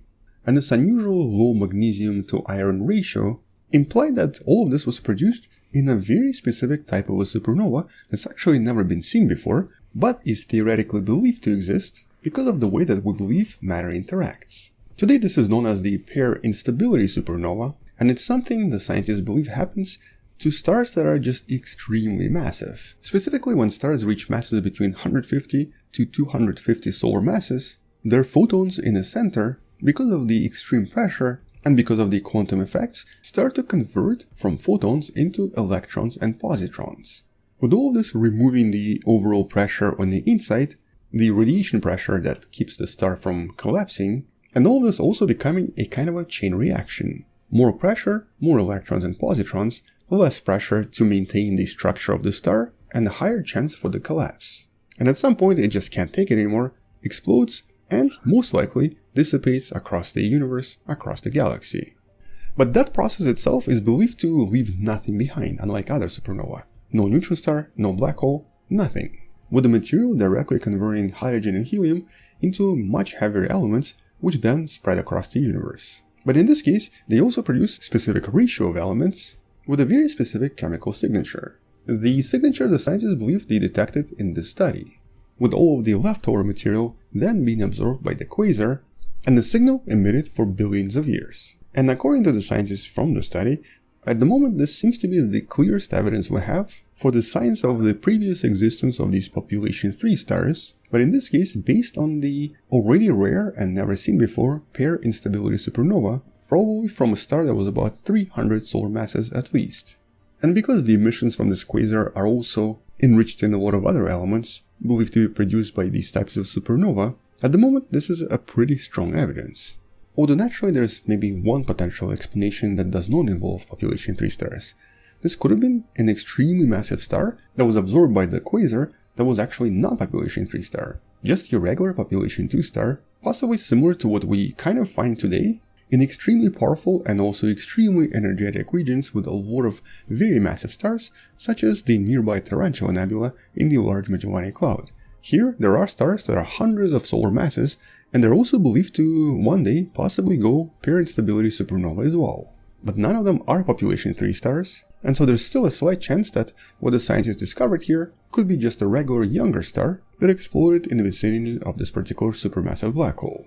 But the evidence is still pretty exciting, especially because at least one other study in the past has also possibly detected signs of these ancient supernova and ancient stars in some of the other stars, even in our own galaxy, created from the early matter from these first supernova. But once again, none of this is still definitive, and these are just signs of these ancient stars, with all of them still remaining a big mystery. And to be honest, there's really only one way to solve this mystery at the moment: James Webb Space Telescope.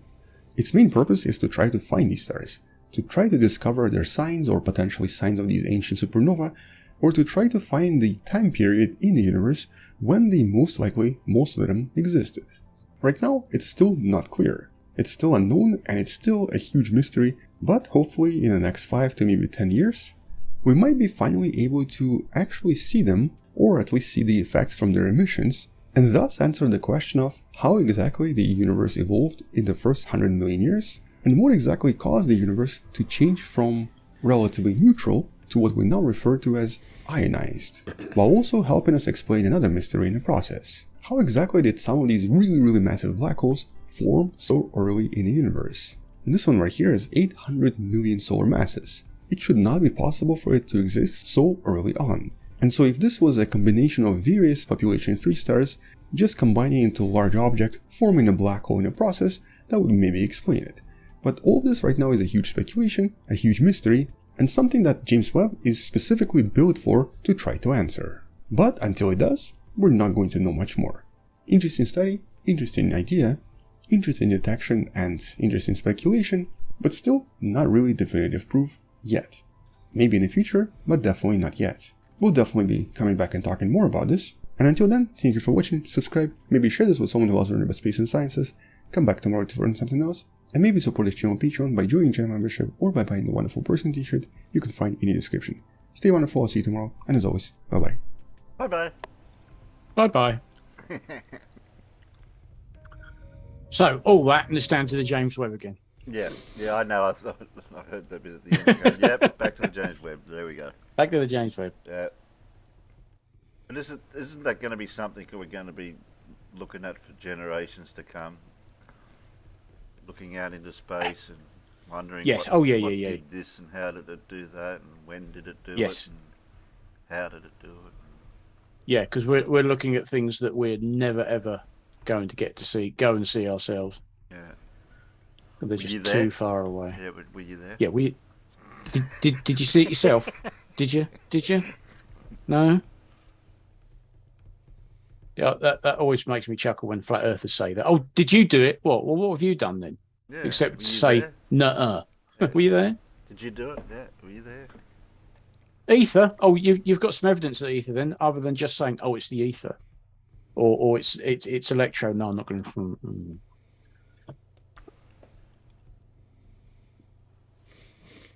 Matt said, I might, he says in shouting capital letters, I might not be able to talk for a bit. I wonder if he's playing with his... He's playing with his new mic, isn't he? It's the mic, yeah. He said he wasn't going to do it till later. Yeah, well, yeah, right. Yeah, he couldn't wait, could he? Yeah, he couldn't wait. Yeah. Yes, Carl. I would like to see a bottle of ether as well. That would be pretty cool. Yeah. However, don't think that's going to happen. I'd like to see the dome. Oh yeah, I'd like to see somebody go up to it and wrap their knuckles on it. Go, there you go. There's the dome. Told you. Yeah, that's not going to happen either. Because wouldn't it be more visible down here, closer we get to Antarctica? According to some, yes.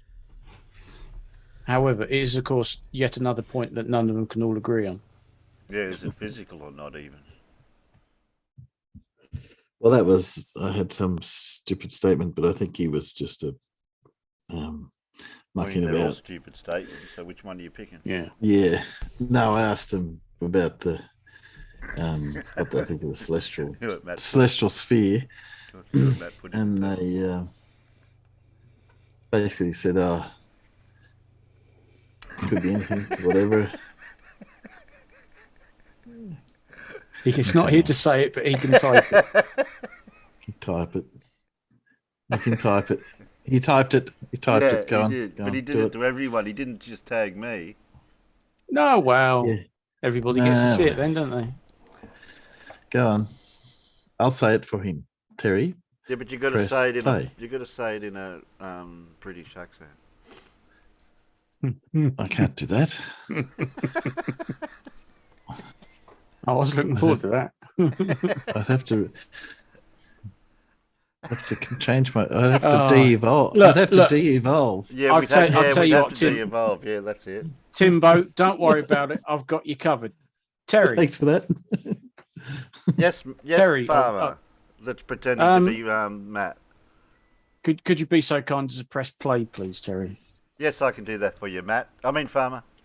Is still churning out content after all this time. He doesn't even respond to any debunkings and seems hell-bent on continuing his mission to get everyone on Earth believing that it's flat.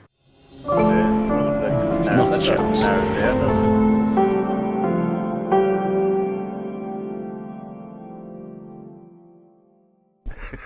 Hello all and welcome along to another episode of Flat Earth Friday with me, Simon Dan. Thank you very much for joining me. Right, back to today's video where, as I mentioned at the start, we are once again taking a look at Mr. Eric Debay. Now, he's recently made a habit of getting some of the globe Earth arguments and trying to turn those round and debunk them. Now, recently he's taken aim at long-haul flight paths, which we've brilliantly debunked in the past, and he's going to explain how they work on a flat Earth. This should be very interesting. Away you go, Eric. Another supposed proof often offered up by globe debaters involves alleged time and path issues with long-haul southern hemisphere flights. For example, the direct flight route from Sydney, Australia to Santiago, Chile takes an average of only 13 hours to reach its destination, a duration which globe earthers claim is impossible over a flat Earth. Well, I don't know about that, but if you make the same distance journey in the northern hemisphere, say New York to Tokyo, then you should have vastly different flight times on a flat Earth. You see, on the globe Earth, these two routes have only a 500-kilometre difference in terms of distance, and they both take roughly 14 hours. However, On your flat earth map, Eric, the New York to Tokyo route is vastly shorter than the Sydney-Santiago one, yet they take very similar times. What's going on there, Eric? They say that since the Sydney to Santiago flights with US stopovers take twice as long to reach their destinations as the non-stop flights, that this proves the direct flights are not traversing the US and could not be completed so quickly over a flat Earth. No one has ever said that. I'm not interested in the stopover flights. I'm interested in the direct ones, like the two I've just mentioned there. I guarantee you no flat earther will mention these. As with all globe arguments, however, this hasty conclusion does not follow from their spurious reasoning. To begin with, if Earth were truly a sphere, the shortest route for all such flights would be a straight line over Antarctica. No, it wouldn't. It would be a straight line running through the shortest route, which is calculated using great circles. Now, it turns out that this is actually the shortest route. Flying over Antarctica would make you actually go further. If this flight path was actually possible, it would cut off many hours and many hundred miles. But pilots are given the excuse that Antarctica is too cold to fly over, so not a single plane actually takes the shortest, fastest route over a spherical Earth. Apart from the fact that it isn't the shortest and fastest route. Let's try and manufacture a great circle that travels over Antarctica, shall we? How about Cape Town to Sydney? Nope. What about Johannesburg to Wellington in New Zealand? Ah, there we go.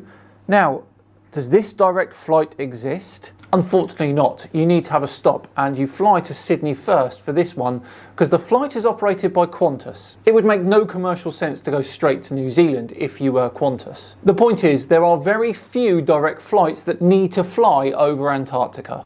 Now, even conceding this point, if Earth were truly a sphere, then the second shortest route for all such flights would be a straight shot due east or west over the Pacific, staying in the southern hemisphere for the entire flight. Refueling could even be done in New Zealand or other southern hemisphere destinations along the way, if necessary.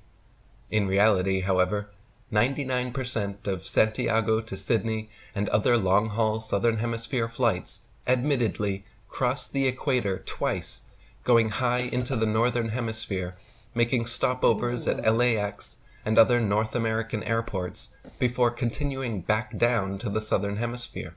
Well, Sydney to LA, for example, is actually a longer distance than Sydney to Santiago. I wonder why this is. Oh look, here's one that goes direct, run by Qantas, an Australian airline. Now, the reason you sometimes get a stopover in a country is because the flight operator airline is based in that country that you stop over. It's about commercialism, making as much money as you can for your airline. Why would you fly direct somewhere if you could fly to base first and pick up a load of customers? Here are a few more examples. On a globe, Santiago, Chile to Johannesburg, South Africa should be an easy flight, all taking place below the Tropic of Capricorn in the southern hemisphere. Yet every listed flight makes a curious refueling stop in Senegal near the Tropic of Cancer in the northern hemisphere first. That's really funny because whilst I can't find a direct flight here, most stopover flights stop in either US or Angola, nowhere near Senegal. When mapped on a flat Earth, the reason why is clear to see, however, because Senegal is actually directly in a straight line path halfway between the two. On a globe, Johannesburg, South Africa to Sao Paulo, Brazil should be a quick, straight shot over the Atlantic along the 25th southern latitude, but instead, nearly every flight makes a refueling stop at the 50th degree north latitude in London first. Does it though? Again, here are multiple flights from Johannesburg to Sao Paulo, every single one of them stopping in the country that the airline flying is based.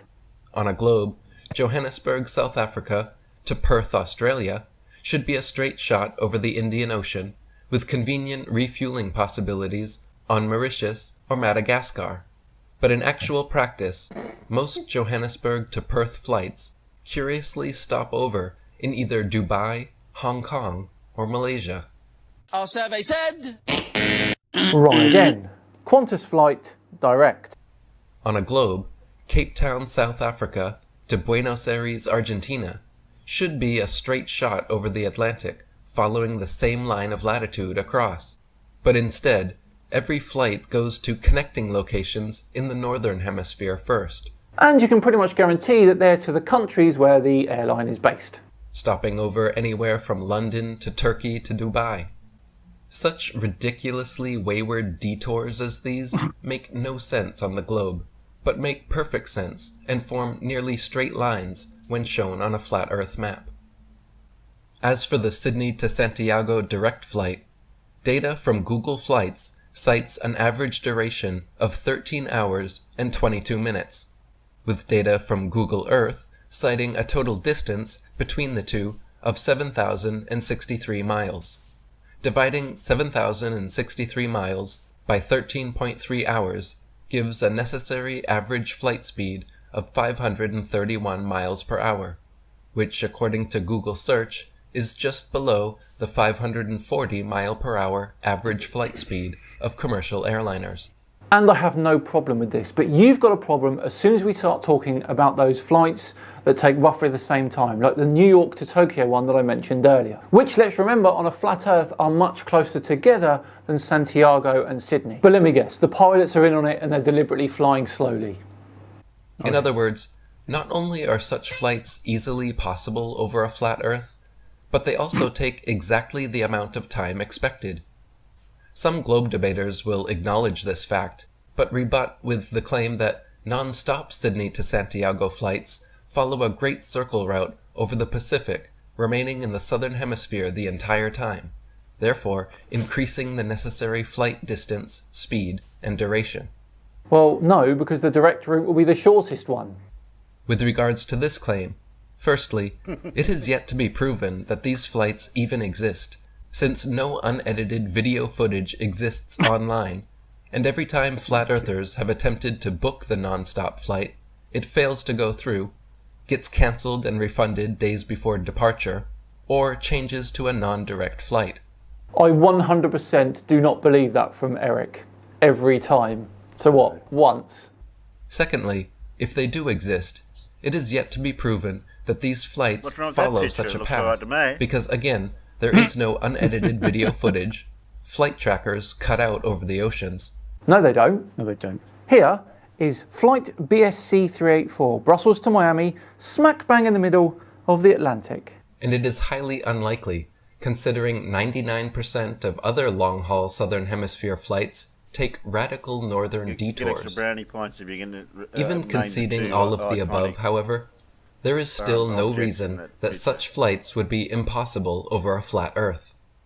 540 miles per hour is the average commercial airline speed, but most Convairs and Boeings have the capability of traveling much faster, especially during such long-haul flights, upwards of 600 to 800 miles per hour. Well, it depends if they might. The Concorde commercial airliner actually had a maximum flight speed of a whopping 1,480 miles per hour. Furthermore, trade winds and jet streams exist, which pilots regularly take advantage of, that can boost airspeed up to an extra 200 miles per hour.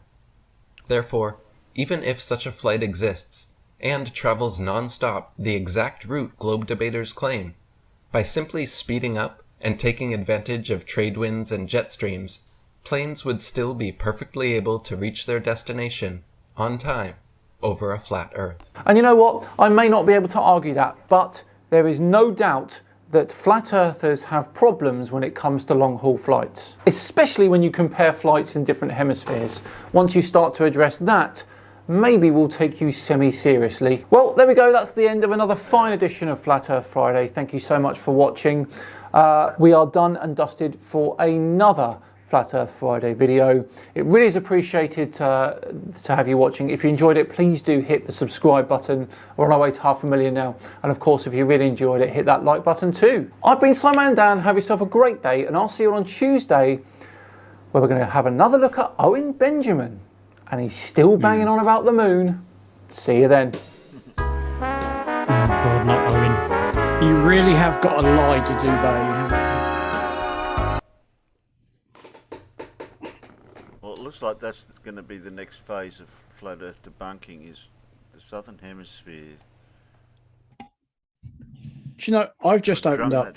Proving Australia's not real. I just opened up the ADSB exchange where you can track flights, and there really are quite a few right out in the middle Atlantic at the moment. Yeah, I mean, you don't even need to do that. I mean, you can. I mean, one of the things that the flat earthers refuse to accept that there's no direct flights from Santiago, Brazil, to Sydney, Australia.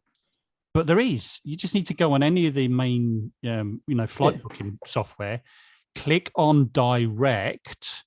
That's what they keep missing to do, and then it will pop up. There's a couple of flights each day. Yeah, I don't understand, but they keep denying that. Oh, there's no direct flights. Well, the bloody is. Just do it yourself. Just click on direct. But you've got to select direct flight first. Yes, that's right. Yeah.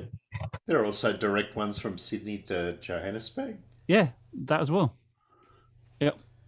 I mean, the only reason why they were picking on Santiago to Sydney is because that's the longest all one, isn't it? And the interesting thing about the Sydney to Johannesburg flights is that you actually go pretty close to Antarctica, and sometimes if you get diverted by bad weather, you can actually go so close to Antarctica that you can actually see the icebergs floating in the sea.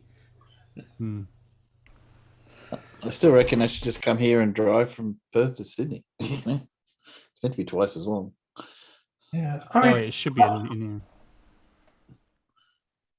quite surprised that there is actually a direct flight from Joburg to Perth, because I thought most long-haul flights coming into Australia flew into Sydney anyway. That's on the other side of the country, though. Yeah, they'd go to Perth if it was over in Johannesburg. They'd go to Perth. Perth is closer to Sydney. They're closer than Sydney. Sydney's on the other side of the country. To Johannesburg, yeah. So that's why it's the cheaper flight. So you'd fly to Perth, and then if you wanted to go to Sydney, then you'd catch another flight. Yeah, I had a row with a woman called Margaret on one of the Flat Earth channels, Flat Earth Facebook groups. And so I posted up, why is it that flat earthers keep insisting there's no direct flights between Santiago and Sydney? Why they keep doing that? And she says, you're not showing the full itinerary. And she did it herself, and right enough, she didn't click on direct again, did she? So she showed. So all I did was I showed the full itinerary, direct. It's there. There it is. And she went quiet then, of course. No response. So that's the only person out of I posted it into 5 different flat earth groups on Facebook, and she was the only one that managed to flat earth that answered, but she still got it horribly wrong. But I got no response from any other flat earthers at all. And it's just kind of like, we don't want to look into this because it spoils the narrative. And that's what they do, is when you find something that completely destroys what they're talking about, they just put the fingers in the ears and la la la la la la la la la. Well, it's this sort of thing saying, because there are flights that don't go direct, then it can't be true. You sort of say, but that's not the question. That wasn't what the discussion's about. Yeah. Of course, the thing with most of the non-direct flights is it's a flight on an important route like Sydney to Los Angeles, which will also be an important route to pretty much many other countries in the world. Right. Yeah. True. Yeah. So if you're going to connect, that's going to be where you're going to connect, isn't it? Yep. Yeah. And Australia's pretty small fry in terms of international travel, in terms of number of planes.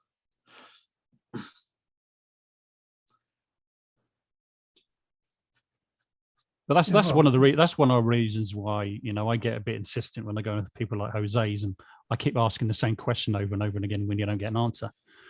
And I get into trouble by people like Jose for saying that. Yeah. But there's a reason why I do it, and it's to make a point. If you just ask a question once, they're not going to answer. They get away with it. People don't notice, right? But if you keep asking the question, because it's getting pretty obvious by that point, they're not going to provide an answer because they can't provide an answer. But I understand why Jose does it. I get it. But I do it for that reason, and I'll still keep doing it, and I'll still keep getting in trouble. But I'm still gonna keep doing it. Well, how often do you see when they think they're on a run, they'll keep going with it, but as soon as you give them something and they're getting a bit of trouble, it's suddenly, we're getting off that question, or we're So move I'll on. I'll get information onto that, somehow so that they're not held accountable for what they're saying. So, exactly. Yeah.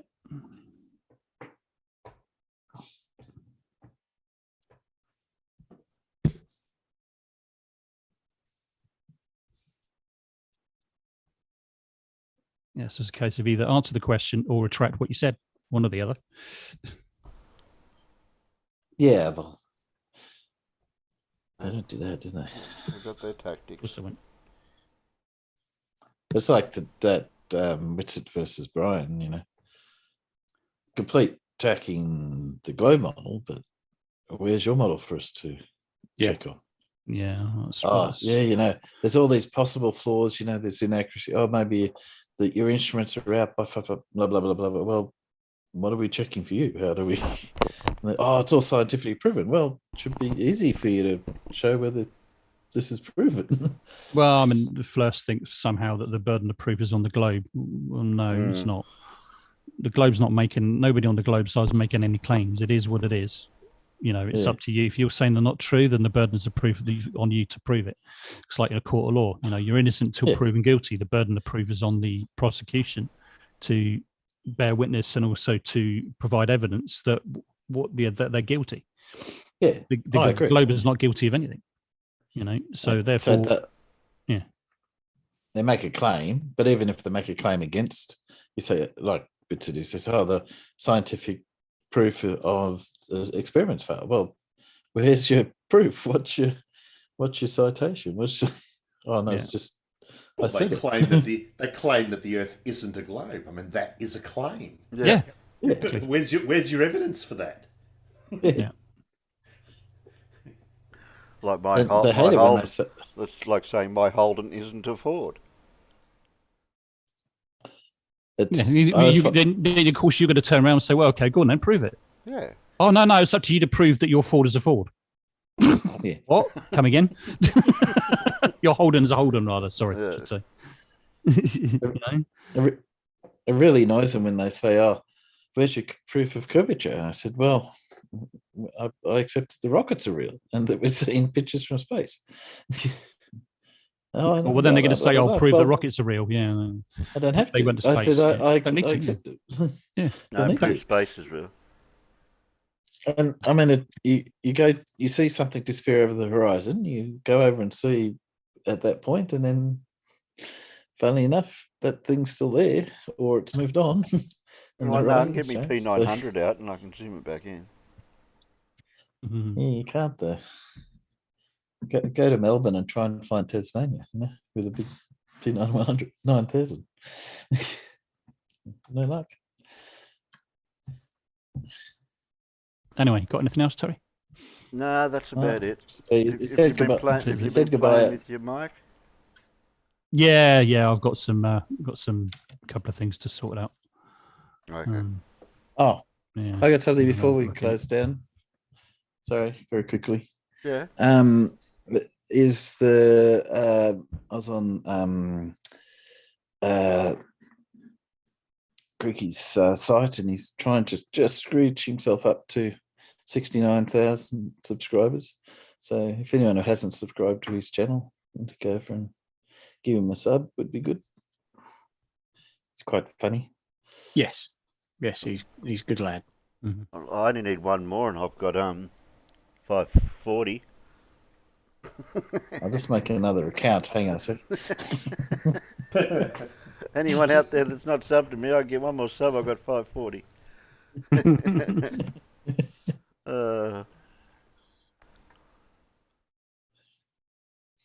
I have to look back on my record and see how I've climbed over the years. Slowly. Wait a minute. We've got a naked there's one. Sam. There you go. There's one. Yeah, I don't know. That could be a flurpo. Well, it doesn't matter if he gives you a sub and puts you at 540.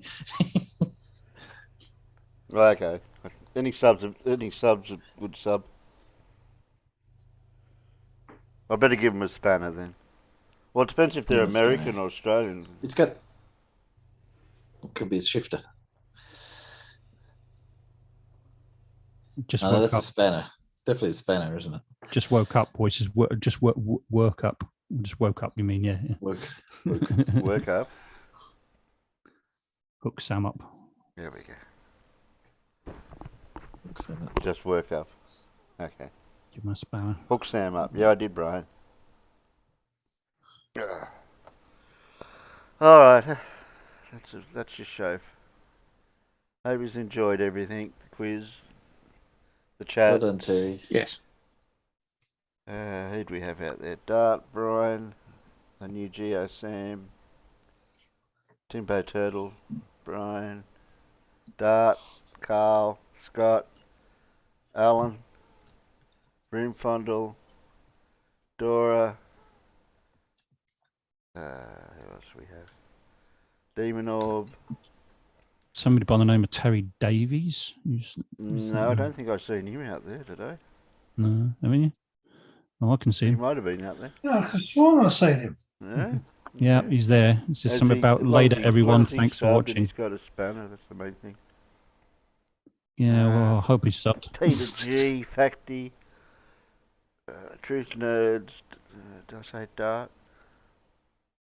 Dora, Clive, Spooky, Crumpy of Gunt.